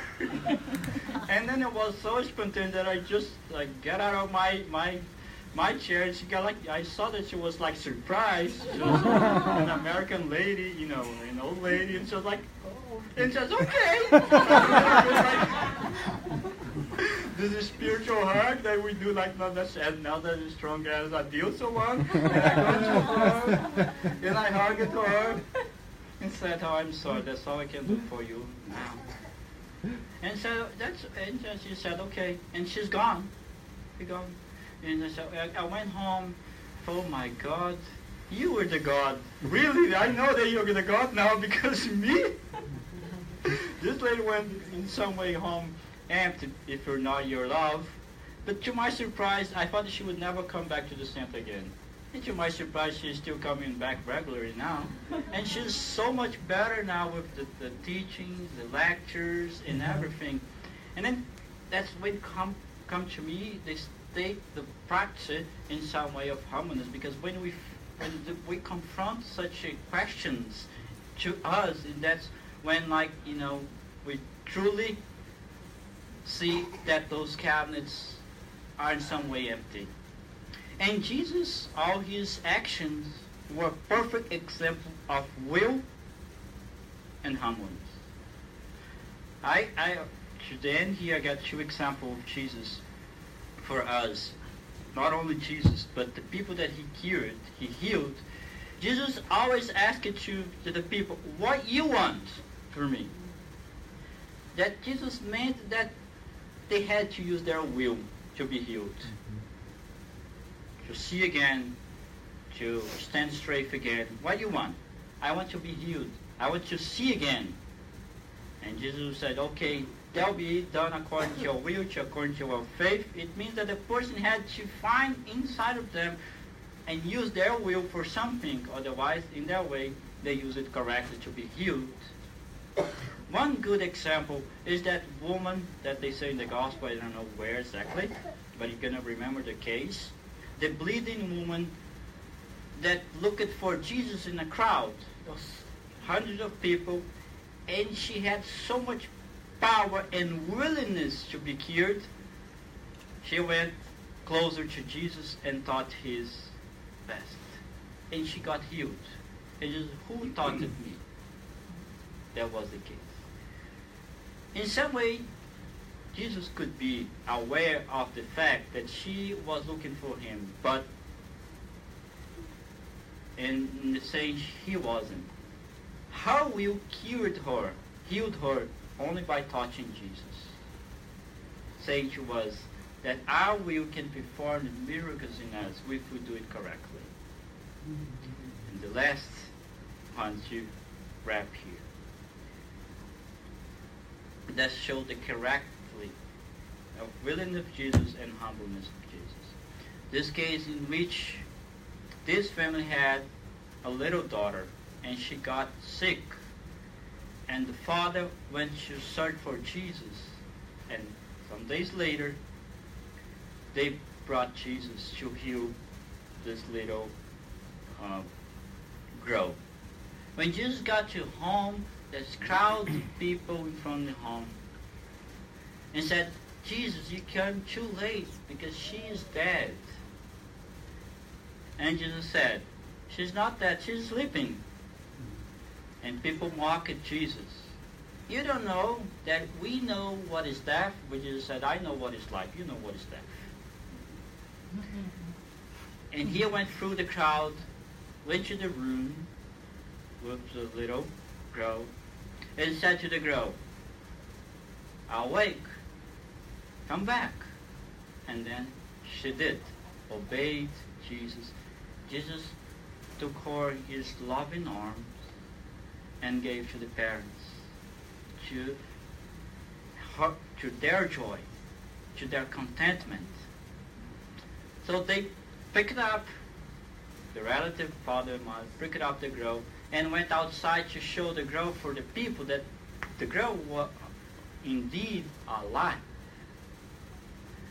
After all, the surprise, they looked for Jesus. and found nowhere. Jesus were gone by the back door. Well, that shows a lot about Jesus. Because Jesus could have said a lot of things to those people. Came in front, see, I told you she was sleeping. You didn't believe me. See, I'm the one with God. But Jesus was silent. He used his will, and he performed his work silent, humbly. He did it correct and gone. He didn't want the applause of the people say, oh yes, you're the one because you healed, we fought it, we're wrong. No, he didn't want none of that. He just wants to accomplish and do the will of God. That's all he wanted. And that, I guess, we are educating ourselves to fulfill the will of God on earth. Thank you.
To complement Adriano's reflection about the will and strengthening the will, we wanted to offer a song that captures this strengthening, this exercising of the will.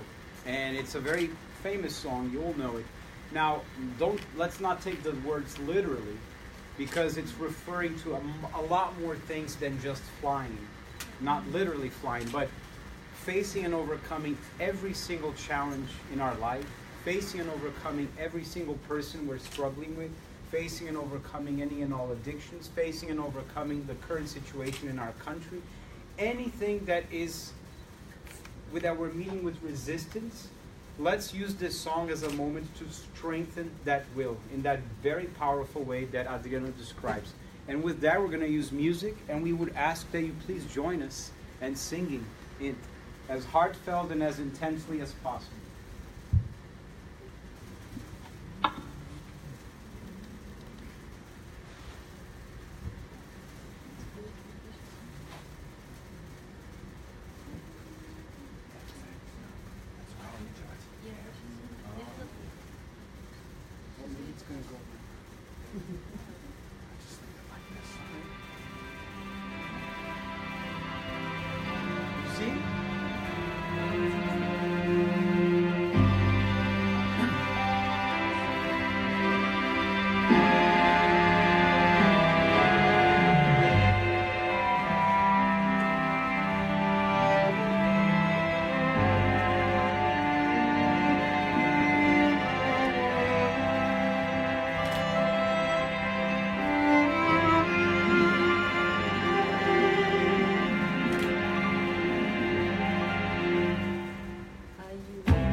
If I can see it,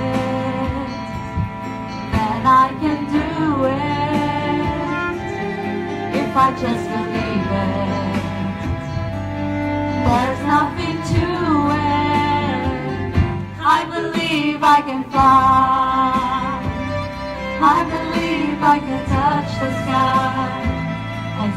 about it every night and day. Spread my wings and fly away. I believe I can soar. I see me running through that open door. I believe I can fly. I believe I can fly. I believe I can fly.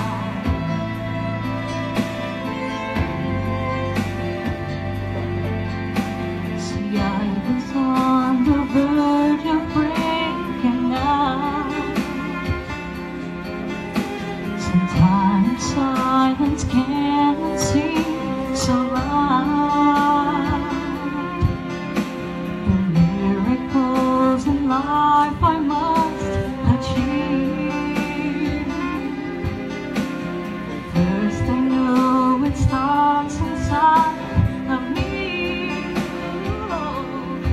If I can see it, then I can be it.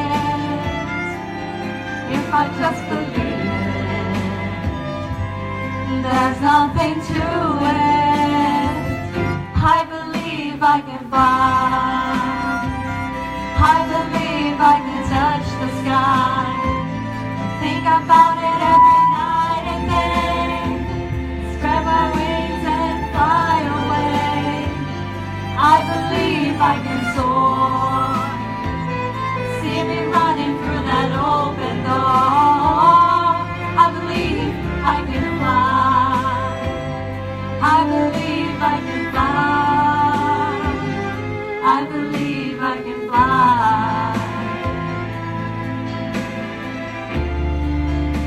'Cause I believe in me.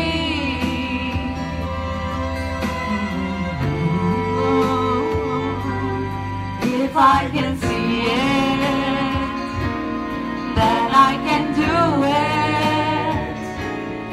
If I just believe it, there's nothing to it. Come on, everybody. I believe I can fly. I believe I can touch the sky. I think about it every night and day. Spread my wings and fly away.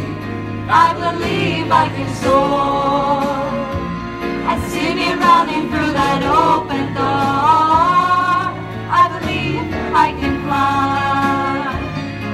I believe I can fly. I believe I can fly. If I just spread my wings, I can fly. I can fly. I can fly. I can fly. I can fly. I can fly. I can fly. I can fly. I can fly. I can fly.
Good afternoon, everyone. Good afternoon. Good afternoon. We can do better. Good afternoon. Good everyone. afternoon. Much better. Thank you. As many of us already heard, Vanessa gave several examples. Adriano also gave several examples that we don't live by ourselves. A little louder. Better? We don't live by ourselves. We don't do things by ourselves. But Vanessa also reminded us that through repetition, we find perfection, correct? So we're going to repeat ourselves a little bit. We'll talk about the supply and demand of cooperation and help one another, hopefully have a better understanding on how we are connected, how we depend on one another. As Vanessa had actually asked and mentioned to us, this is a therapeutic moment. We will use some numbers, let's say, works of economics, but it's mainly for us to illustrate a little bit on how we need one another again. So don't fall asleep with me. Just hang in there, and we'll make a point, okay? Can we go back? Oh, sure. Not yet. Not yet. Too early. If I were to ask you right now to turn to your partner, obviously if they're not here or not, or anytime, and ask your partner, am I demanding? Am I a picky person? What do you think the answer will be? Yep. Yes. Yes. No? Yes. Trying to say no, we're not picky at all, right? Yes. Vanessa also mentioned that we put in our tombs when we die, rest in peace. It's not us, it's our partners, right? Because they're like, rest in peace now. You're so picky that now you need to rest, right? It is our reality, and it's okay. I will tell you that it's okay. As we mentioned, we can go to, it's very easy for us to analyze, and thank God the group here is already connecting with me and saying, yes, we're picky. There's nothing to it, right?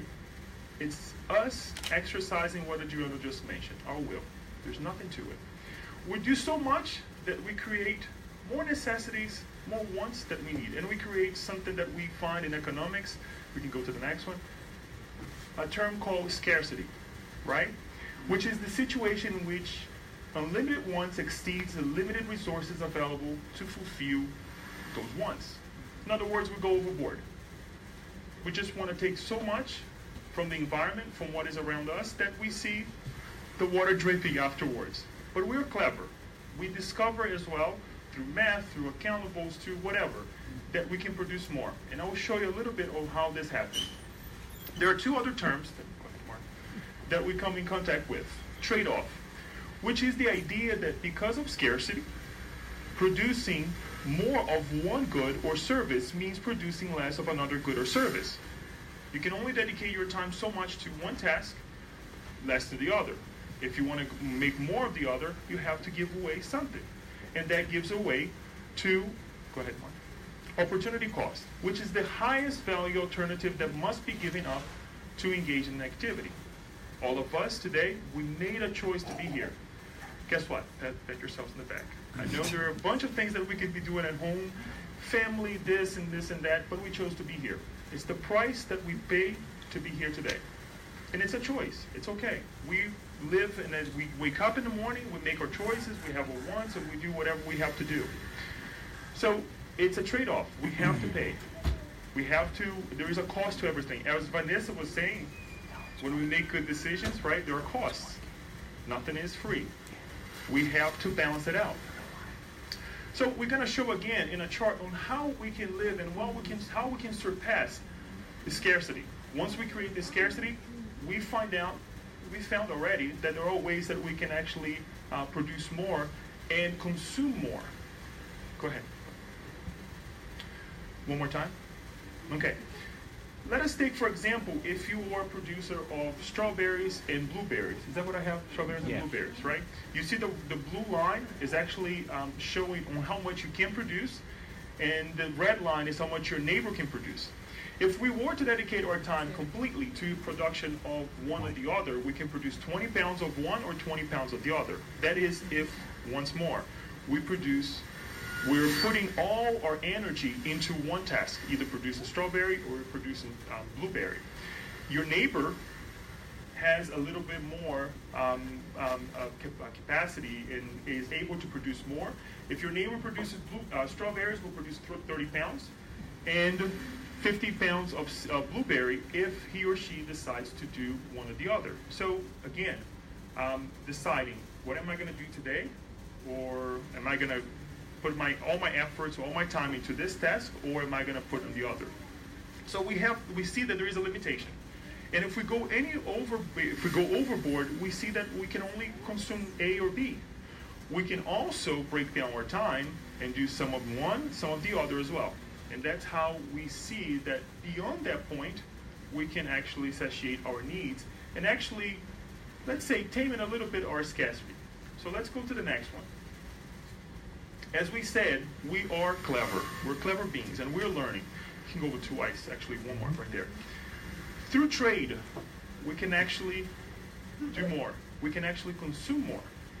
We kept the old one, the first slide, which is actually how we produce in the same way. So let's look on the slide of that would be your left. That would be our production. If we were to produce or to consume without trade, we can do one or the other. We can break this down, right? As you can see in the first line down here, I'll try to read to you. Production and consumption without trade, we can do about 8 pounds and 12 pounds of blueberry. Our neighbor, 9 pounds and 42 pounds of blueberry. Production with trade, we can see that we will only worry about one production. Let's say we will produce strawberry, and our neighbor will produce 60 pounds of blueberry, because we know the neighbor can do more blueberries than we can do, right? So what happens? Let us take now the next step, which is to trade. I'll give you some, you give me some, right? What happens? We'll then eat 10 pounds of strawberries and 15 pounds of blueberry.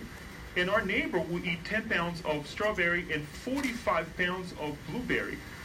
You see that there's a positive number here. They're eating more and we're eating more. We're consuming more than we were before if we only produce a certain amount of the item, whatever we choose to be. It's just a representation that when we come together and we do things together, guess what? We're both better off. There's no way to run from this. We find this in our constitution of our bodies. We find this in the constitution of nature in itself, and we'll talk more about it. Next slide, and you can actually do twice, one more. The economist and philosopher Adam Smith, in this beautiful, very amazing book, it's pretty long, an inquiry into the nature and causes of the wealth of nations. Just remember the wealth of nations. If you want to Google it later on and try to read a little bit more, you will see that this man gives an example of specialization, or making perfection to its best, getting perfection to its best. He gives an example of a pin needle, or a pin, a simple pin. And let us take the production of a pin and break it down into four, let's say, in a way to produce the pin, we need to break down the production of it in 4 parts. Let's say the wire comes right of a pin and has the head, the wire, and the little sharp end comes in let's say, a round wire. So you have the strength, you have to cut, you have to put the head, and you have to sharp the end, right? So there are 4 tasks. If we have to produce 1,000 pins a day, what would it be better? One person producing 1,000 pins, or 4 individuals that are specialized in each of these tasks to produce 1,000 pins? No questions asked. He's talking about, again, specialization. He's bringing the idea of specialization. This is 1776, by the way. Okay? So we have to remember that this is, again, in the absence or contributions to the new era of industrialization, that he brings this text to us. But in this sense, in this idea of specialization, we also find cooperation. And we're here benefiting from everything. The chairs that we're sitting, this event and the tables, this podium, and the clothes that we're wearing as well. It's a product of this. It's a product of this specialization, thus this cooperation as well. It's pure synergy. It's the action that, in the interaction, cooperation of 2 or more organizations, substance or other agents, to produce a combined effect greater than the sum of their separate effects. We live in this energy. Once more, our bodies is part of this energy. One muscle moves one way, the other moves the other way to give away this movement over here. And he's also an individual who brought this famous quote. If you come across, or if you haven't, it's beautiful. It is not from the benevolence of the butcher, the brewer, or the baker that we expect the dinner, our dinner, but from their regard to their own interest. We're now still in this ideal of, I need to sell this product. I need to give my time. I need to give my specialization to make money. And it's okay. But as Vanessa mentioned, Dr. Baker, Caper, excuse me, Dr. Baker, Caper, excuse me. He actually saw that he still had an interest even when he was helping others. He was a step ahead of us. He could see that he had an interest, and it's okay. We have interest. We had an interest to be here today. And we had to pay for our cars, we have to pay for our gas. And guess what? Somebody had to supply it. So we don't live alone. We need cooperation. We go to the next one. Emmanuel, in this book that we already mentioned to you, he brings the example of a business. And Emmanuel talking about a business. Really interesting, right? We're come here to talk to listen to spiritualization, right? To become less materialized. And then Emmanuel brings, as Adriano already mentioned, the house, a business, right? And he says the following: for any one of us, if we were to be nominated a CEO of a company, a governor of an institution, right? We don't need only the authority to conduct the business. And I will read so we don't lose the words that Emmanuel uses. He says the following: to administer require not only authority, but also guidance and discernment. Not only are theory and culture needed, but virtue and clear judgment, as well as a sense of proportion. It's not necessarily what we see in the world today, right? And we don't need to go into politics or anything like that. Jesus, as we learned with Spiritism, the governor of the planet Earth, conducted this very well, and it still does. We're here. It's not that Leo is here speaking that I mastered this already. I need the most. As the other said, we need the humility, right? I need to perhaps work in cooperation a little bit more. We are here working. Collectively, we're creating images, we're creating thoughts, we're creating feelings that we're constructing this event right now. And there's still more to come. Jesus, in his essence, again, did not lose the idea or create the ideal that he could do it all. He was an evolved spirit. He still is. But he used the help of those who perhaps, if we go and we study now through Spiritism or history, we'll find that they were not perfect. They perfected some of the areas. They got some enlightenment in some of the houses that Adriano mentioned to us, right? But they were not perfect. And Jesus was still able to see, already was able to see the essence of the perfection in those individuals. In Spiritism, in the third part of the Spirit's book, we see that we live and we have to follow a social law to evolve. We will evolve. We can't run from it. Perhaps we make decisions that we will be, oh, you know what, I don't want to do this now. But I don't want the responsibility, as Vanessa said earlier. We see this day in and day out. We have the impulses also that tells us, you know what, not right now, right? But one day, the pain, the struggles of life will push us towards this evolving condition. So we can go to the next one. As Adriano mentioned, that the will, as a governor of all the other houses, needs to be worked on it, right? We need, as Joanna D'Angelo also reminds us in 2 chapters of the book, Happy Life, that we need to, first, number one, to actively work our will as well as control it. Emmanuel comes and tells us the following, that without cooperation, we cannot exercise our will. It's the advisor that perhaps we see in an institution, a governor of a state, of a organization, that perhaps needs the advisor. The will without the advisor called cooperation is not going to go anywhere. So when we think that we decide our lives by ourselves, when we think that we live our lives by ourselves, look around.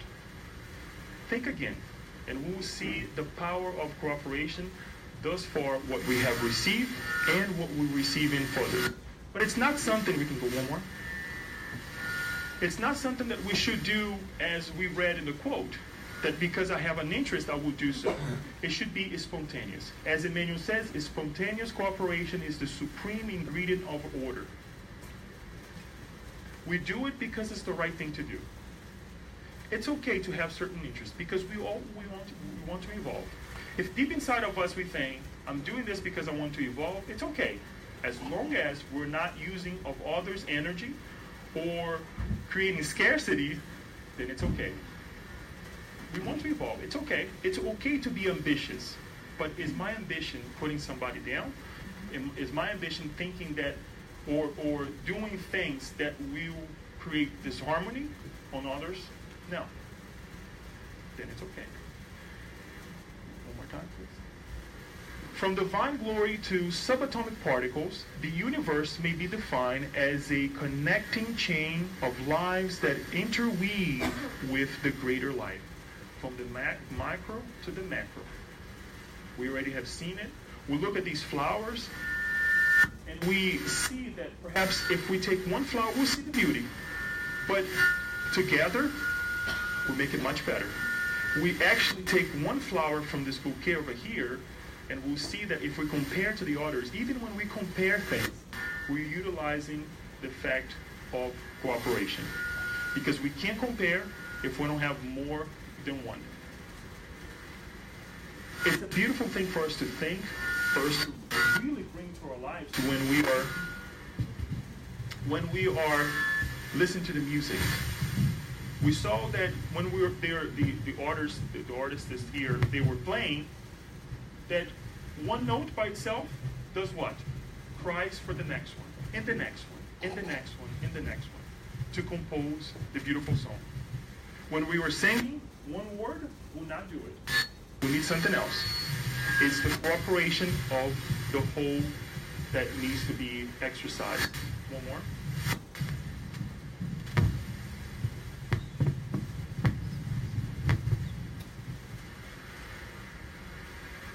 So, Emmanuel again reminds us that he who helps others will himself be helped, and will silently find that this is the most secure formula for readjustment in the evolutionary path.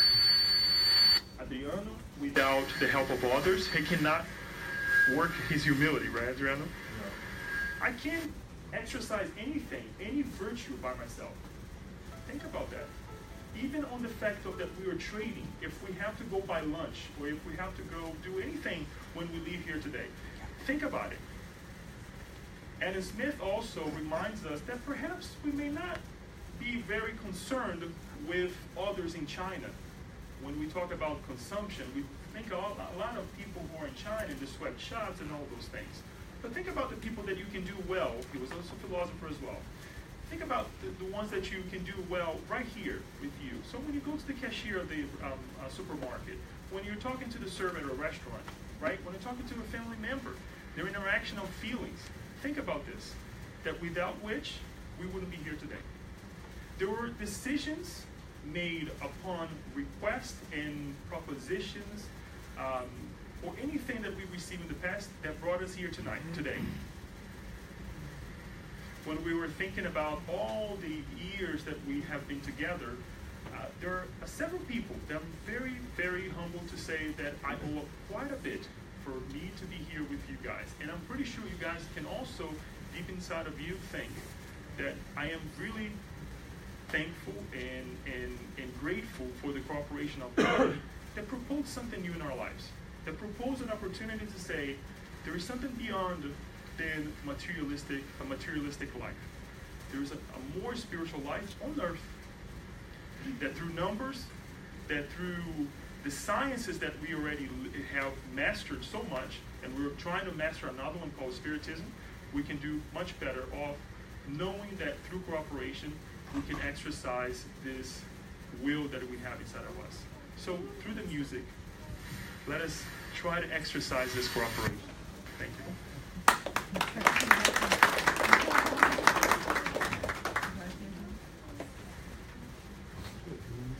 I'm going to apply passes on this microphone.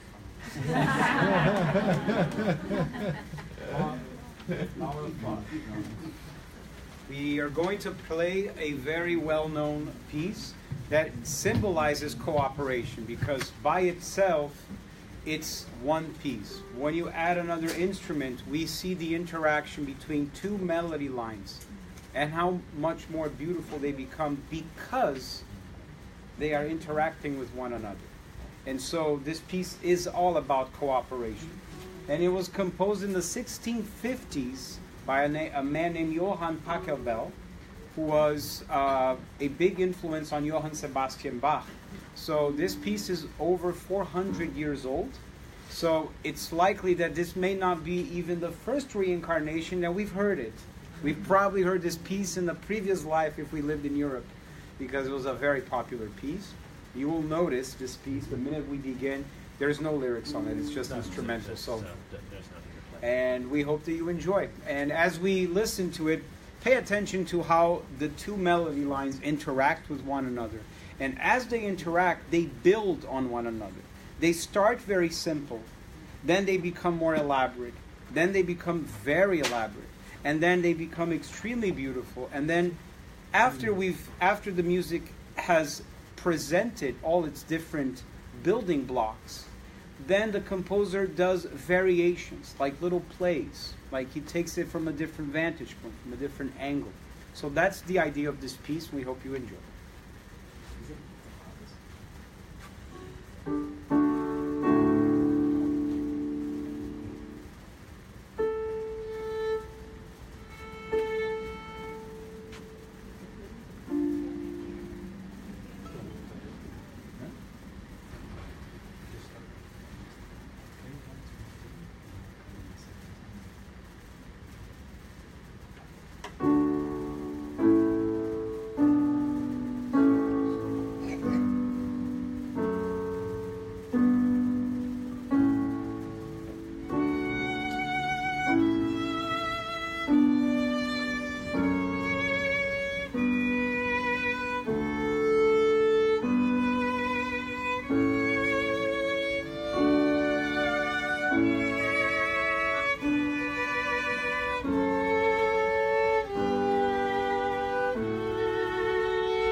afternoon, my friends. Good afternoon. Are you hungry? Mm-hmm. Yes. I hope for spiritual food, because the material one is coming after our talk. So, I will try to be short, so not to hold you very much. Thank you. Thank you for your presence. Thank you, dear Vanessa and everyone, for the kind invitation. I was not only surprised, but very deep touched, because I know how serious you are, and I know it's a big responsibility to be here, sharing a subject that I'm very far from mastering it, which is family relationships. But I guess this is the goal, right? Is really to study, is to meditate, so one day we can really, as we learn in Spiritism, to be a universal family. So the goal is to learn how to like one another, how to tolerate one another, how to accept one another, until one day we'll be able to truly, truly love one another as brothers and sisters, as we learn with our Creator. So when I picked this image, it was not by chance. I see families that like this beautiful flower with these little seeds that we actually have to spread. We have to make efforts and spread to become beautiful. And as we know, our family relationships are not beautiful yet, because we are still in a world of trials and expiations, right? So we are still trying to love our past enemies, our adversaries, but this is the goal, to love one another. So let's go to the next slide. So, as it was already mentioned, this book, Thought and Life, which we can call Thought is Life, shows to us that it's really our thoughts, which is a reflection of who we are, that define and shape our lives. And this, do you mind going on? Mm-hmm. So this book I'm going to read from the introduction. Thought and Life is what we have called it in the spiritual world, and it is with the same title that we offer it to our struggling fellow beings temporarily interned in the physical sphere. So this book, my friends, is a gift to us from the superior spirits. And as they mentioned here, Vanessa mentioned, this is used on the schools of regeneration. You know, maybe we took these courses before, but maybe we forgot. You know, so we are here to be reminded one more time, you know, and the spirits, they know we are struggling here. We want to, this time, make better. We want this time, you know, come back to the spiritual world, you know, better than when we arrived, right? So the purpose is to inform you yet again that it's our thought process, being a reflection of ourselves, which creates the kind of life we lead. So we cannot blame others. If our life is not good, hey, guess what? It's our own responsibility. It's the kind of connections we are making, it's the kind of thoughts we are having. And of course, if you observe your thoughts, you are going to see who you are as a spirit, as immortal spirit. So if I have thoughts of jealousy, of envy, or if I have thoughts of insecurity or low self-esteem, this shows who I am as a spirit. Consequently, I know what type of imperfections I have to work on to improve myself. Until one day, so there is hope. Mm-hmm. Through the millennia, okay, so it's not from one day to another. It's not even the work of one lifetime, but through the millennia, that we shall identify ourselves with the infinite wisdom and infinite love that constitutes the thought and life of our Father. So our Father here is our spiritual Father, Mother, Creator, who created us, who is all love and beauty and wisdom, and we are going to get there, but one day, not right now. So, here we have, it's a little analogy between us and these beautiful daisy flowers. So I guess here we have the roses, and we can see the perfection in nature, but why we cannot see the perfection in us yet? Because we're still undergoing evolution. We're still on the first steps. We are still children of God. We are not adults yet. So we are drafts. We are improving until one day we can really approach ourselves to our Creator.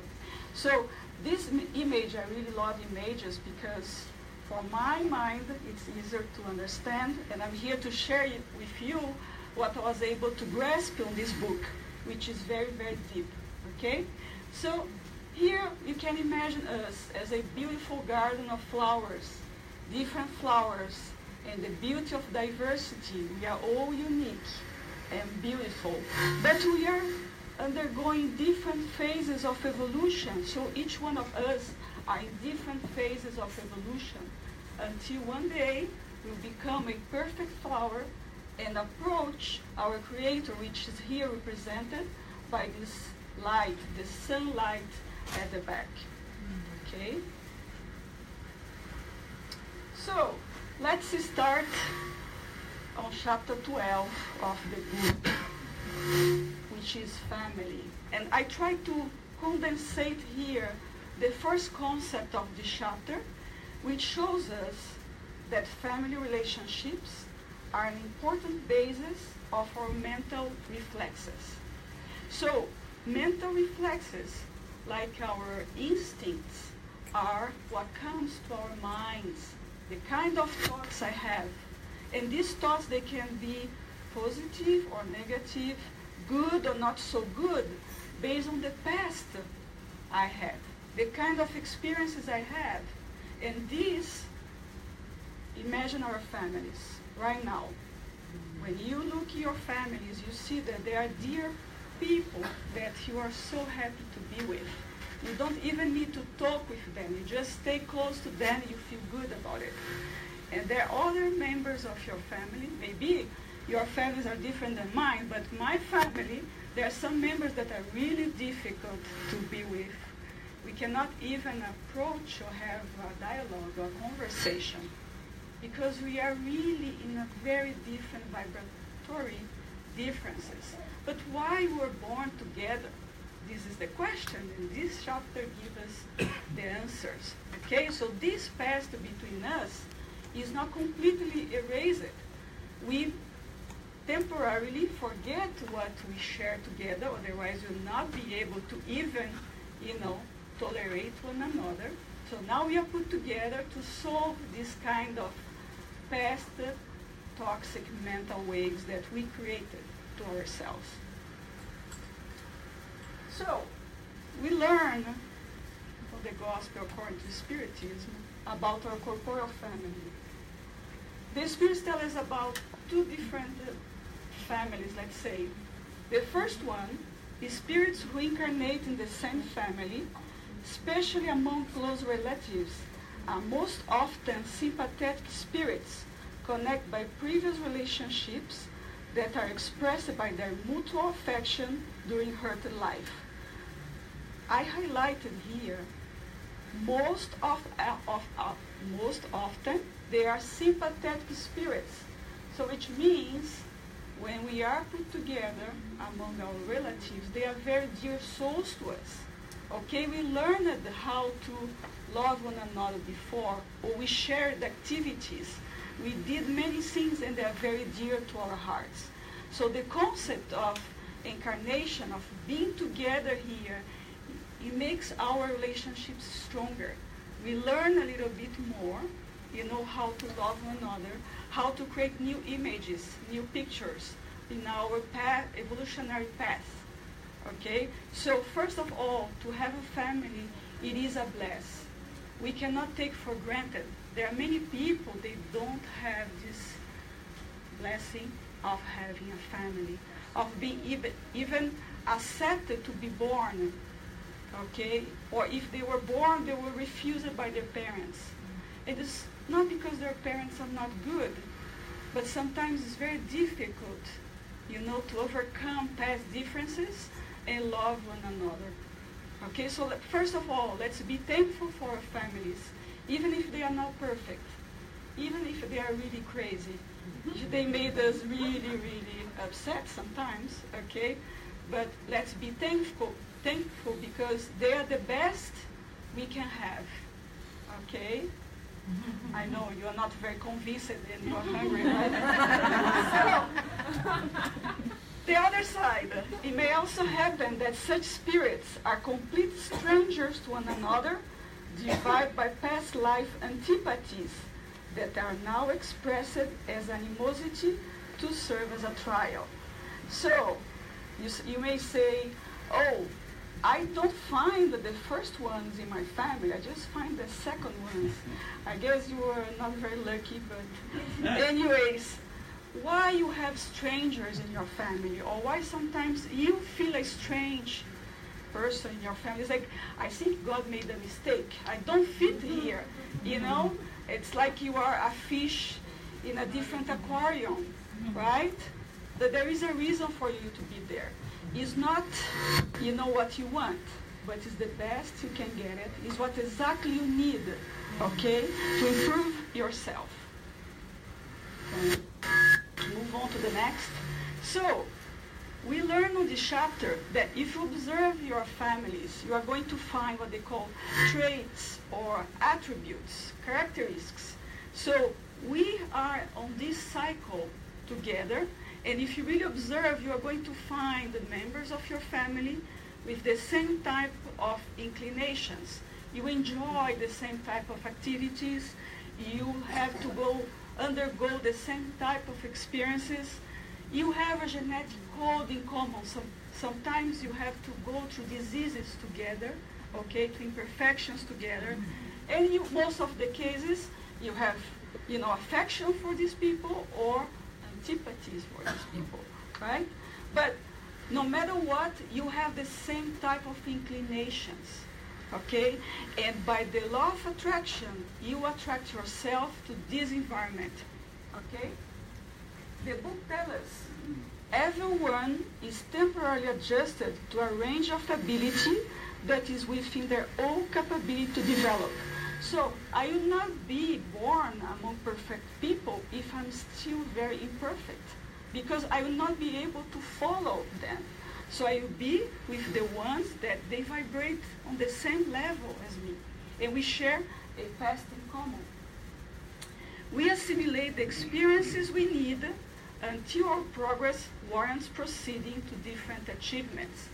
So if you don't have the will, if you don't collaborate with one another, you'll not be able to move on to different types of experiences. So if you still don't know how to tolerate your brother, you'll be reincarnating with him until you learn to tolerate him. I'm sorry to tell you, and I know you are hungry now, but you know, bear with me. It's not me, actually. It's the Spirit's telling us, okay?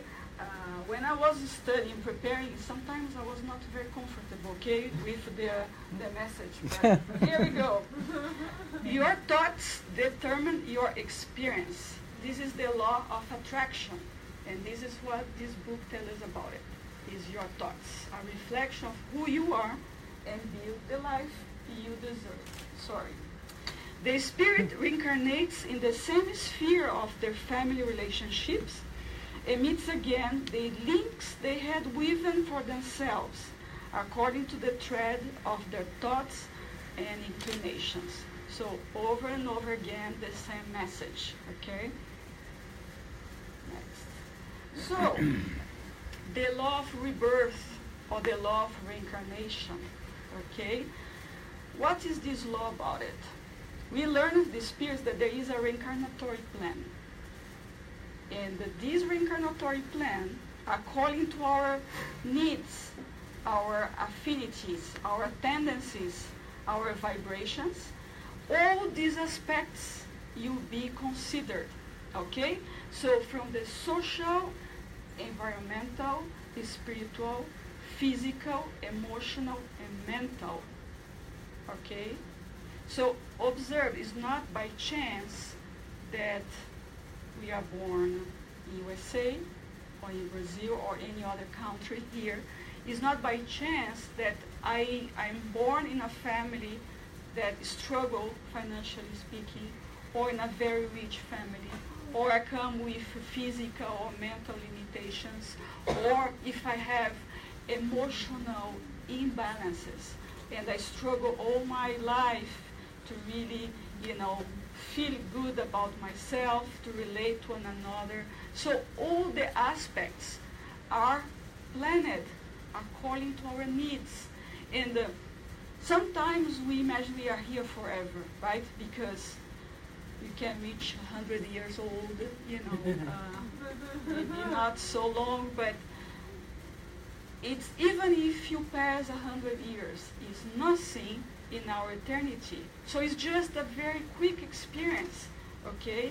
And the spirits tell us that we can go over it. So when you incarnate in a family, it's because you have all the conditions to really learn how to make adjustments with these family members, okay? We are not putting a family to fail. We do have the right conditions, but we need will, we need humility, we need cooperation. We need to work in our inner transformation to be able to move on and learn with one another. So, usually the home environment brings together a group that reflects one another. This struck me, and I really did not like this, because normally when we point fingers and we say, I don't like my sister because, she's so proud, she's so full of herself. But the spirits tell us that we reflect one another. So what I see on the other is what I have still myself, or I had before, so I can recognize it, okay? So it's why we have to learn how to tolerate one another.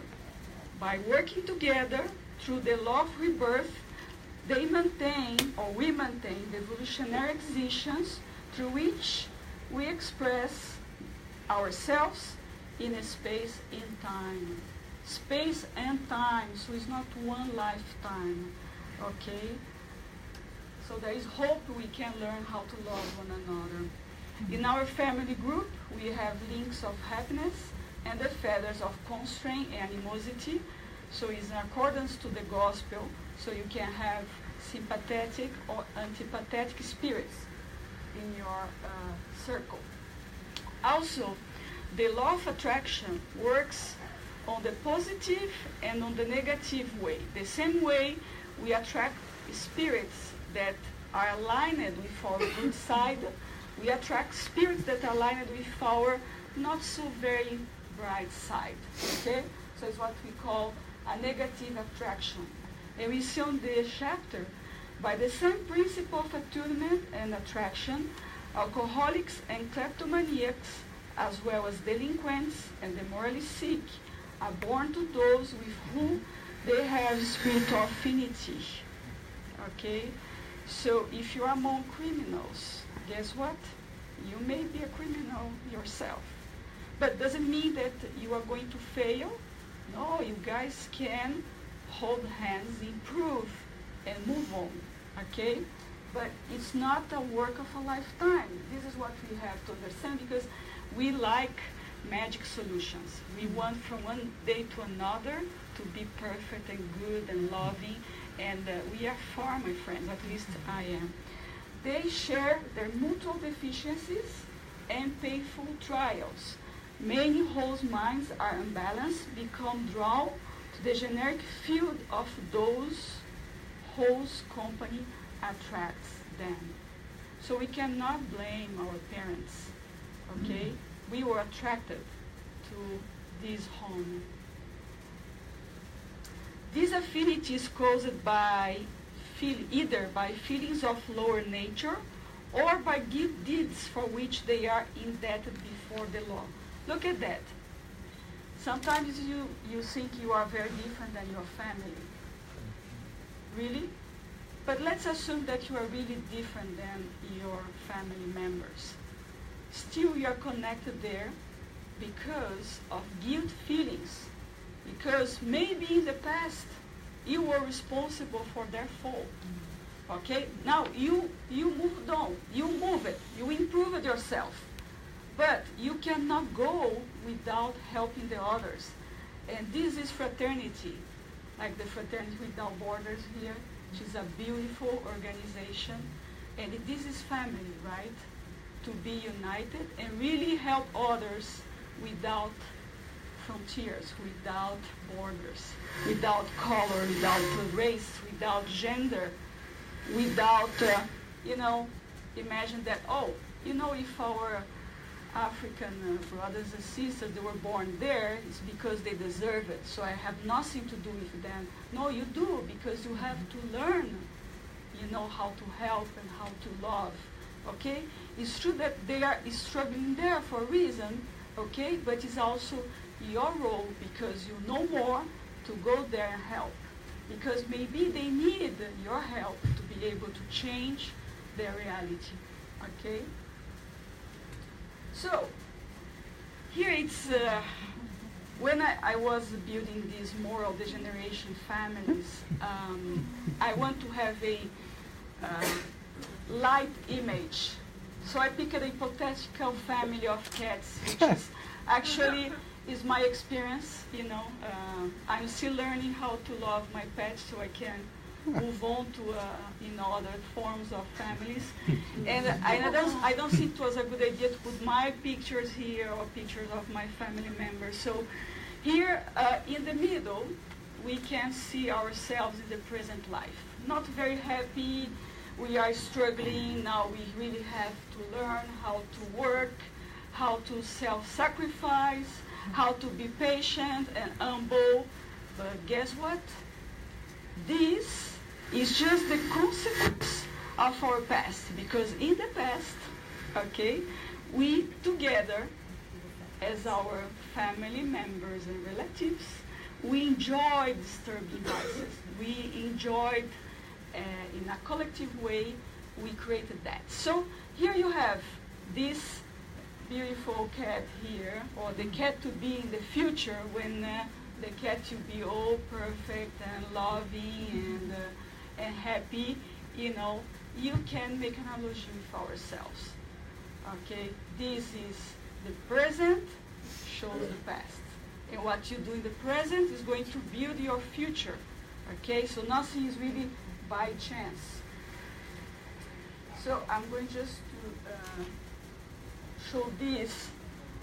So the past, it is the cause of a sickly genetic environment. The present is where we feel these toxic mental reflexes. And in the future, as we learn how to be more spiritualized, we are going to create new mental reflexes. The same way we have instincts, our minds, they are used to think in a way, so it's why we have to change our reasoning. If you don't make changes, nothing will change around you, okay? So you'll be coming back on the same type of cycle and vice, okay? So here is an example we find on the book Missionaries of the Light, and probably you all know about Sigismundo, or the reincarnation of Sigismundo. And this is just to give us a real example of a family. And when you look at this image and you see this very cute baby, Sigismundo, you cannot imagine what this baby did in the past. Okay? But we learn that in one of the couple's previous incarnations, Sigismundo had killed Adelino, his current father now, and Raquel ended up in prostitution. So he was the cause of the fall. Okay? They passed away with an intensive hate vibration, yet while they were in the spiritual realm, the couple promised to receive Sigismundo as a son in their current reincarnation. So here is how our Creator, with all love and goodness, do put together spirits that in the past, created issues with one another. So now they can make adjustments. Now they have to learn with one another. So if you can imagine what type of mental reflection these spirits are going to have. So they will not remember on this family time what they did in the past, but they are going to have the feelings, and they are going to have conflicts, because I can imagine that the father, you not feel very comfortable with this baby, and he's going to ask himself, how come I don't even like to hold my baby? Why? And maybe Sigismund is going to have mental reflex of guilt feelings, because his spirit knows what he did in the past. Or I can see jealousy on this family, because the mother, she was a prostitute in the past, and she was caused by the spirit of this baby. So all these family issues are very complex issues and are not created in one lifetime. They really come, incarnation after incarnation. So it's sometimes it can be, really a millennia. It can be many, many lives. So, and if they cannot learn how to love one another on this life, they are going to come back again and come back again, until they really can erase the common past mistakes and learn how to tolerate and how to love one another. Because the whole idea we learn with the spirits is like our families, they are our first laboratories, okay? And as we grow up, we build other families, and we choose the family of friends and people that we have affinity. Is really our initial families that shape who we are. And if we don't really solve the issues with our families, we are going to struggle all our lives and not be able to really grow as spirits. So, and you can see many psychological issues. We have to learn how to forgive. And to forgive is not to accept what they did to us. It's not to be in agreement, but to let it go. Any negative feelings is really understand that they did the best they could, because they did not know better. So maybe I didn't have the best parents, but it's exactly what I needed, what I deserved to have. Okay, and they did the best they could do. So, and this is the same with our families, the ones we are creating. There are no parents that they want to fail. They want to do their best, and they do their best. But it's so difficult because we are still learning. We still don't know how to love. We still don't know how to tolerate. So we have to be, more accepting. So, and I like something that I saw from Chico Xavier. He was saying that we have to accept people the way they are. And we do have the duty to improve ourselves every day. And this is exactly what we have to do. We can only improve ourselves. We cannot change others. We have to accept people, and we have to keep doing our parts, okay, so we can move on in our progress. So, with this, I kind of summarized this chapter, or at least it was what I was able to grasp. So please read, meditate, and like every other spiritist book or this knowledge that come to us as gifts, as blessings, we need to study, we need to dedicate time to meditate, because it's not natural for us, okay? We're still on the first steps as immortal spirits. So this message in the family, you'll find on this book, Our Daily Bread, and it says the following: the family struggle is a fundamental problem in human redemption. How can we be benefactors for 100 or 1,000 people if we have not yet learned to serve 5 or 10? This is a logical question that applies to all sincere disciples of Christianity. Good preachers and bad servant are two titles that do not go together. The apostle recommends being caring amid household activities. However, he is not referring to the caring that weeps without courage when faced with afflictive challenges, but the caring that recognizes problematic areas in the home and strives to eliminate them, awaiting the divine determination at the right time. We know of many brothers and sisters who feel spiritually lonely amongst persons connected to their personal group through blood ties, and who as a result become very discouraged. Don't be, my friends. It is crucial, however, to examine these temporary corporeal bonds and realize that there are no casual unions in the family household, a place where, for the time being, saving and regenerating trials prevail. Thus, no one should disdain the sacred opportunity of service, even if overwhelmed by incomprehension. It would be a grave wrong to overlook the infinite possibilities of this illuminating endeavor. We cannot possibly help the whole world if it cannot be useful in the little home where the Father's will has temporarily placed us. Before making a great personal contribution to worldwide service, disciples should learn to work on behalf of their family members right now, knowing that such an effort represents an essential achievement.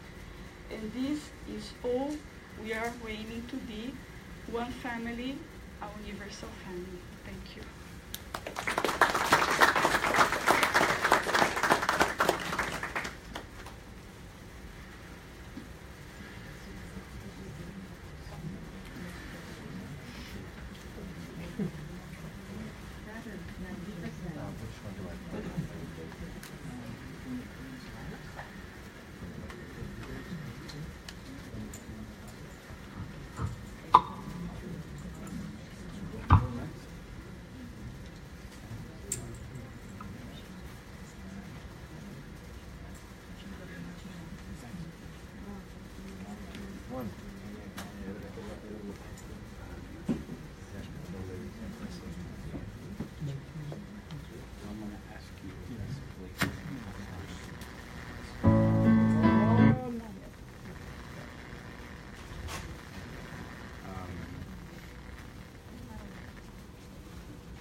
Did you know that singing helps to reduce hunger?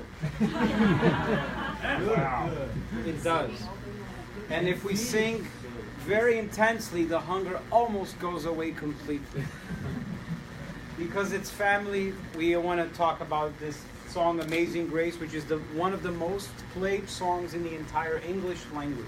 And it's such a foundational bedrock of American religiosity and spirituality. And I'm not going to go long into the history of it because we can talk about it later, because I know that the priority right now is to feed our stomachs. But, like I said, if we sing really intensely, we will reduce the hunger a little bit. So I invite you to feel the song as we sing together and meditate on the lyrics of it.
how much knowledge and inspiration have we received today in this first session. We're so thankful for our speakers and our musicians who have given us renewed understanding and the feelings of joy, courage, and hope. Now we will take our 1 hour break and we will resume our therapeutic moment at, when it's 1 hour from now, math test. 2:30. 2:30, you guys passed the math test. Please take a moment to look at the books that are available for you to enjoy and the t-shirts by the organization of the Fraternity Without Borders. This is an organization that has been saving lives in many at-risk communities around the world. Enjoy. Thank you.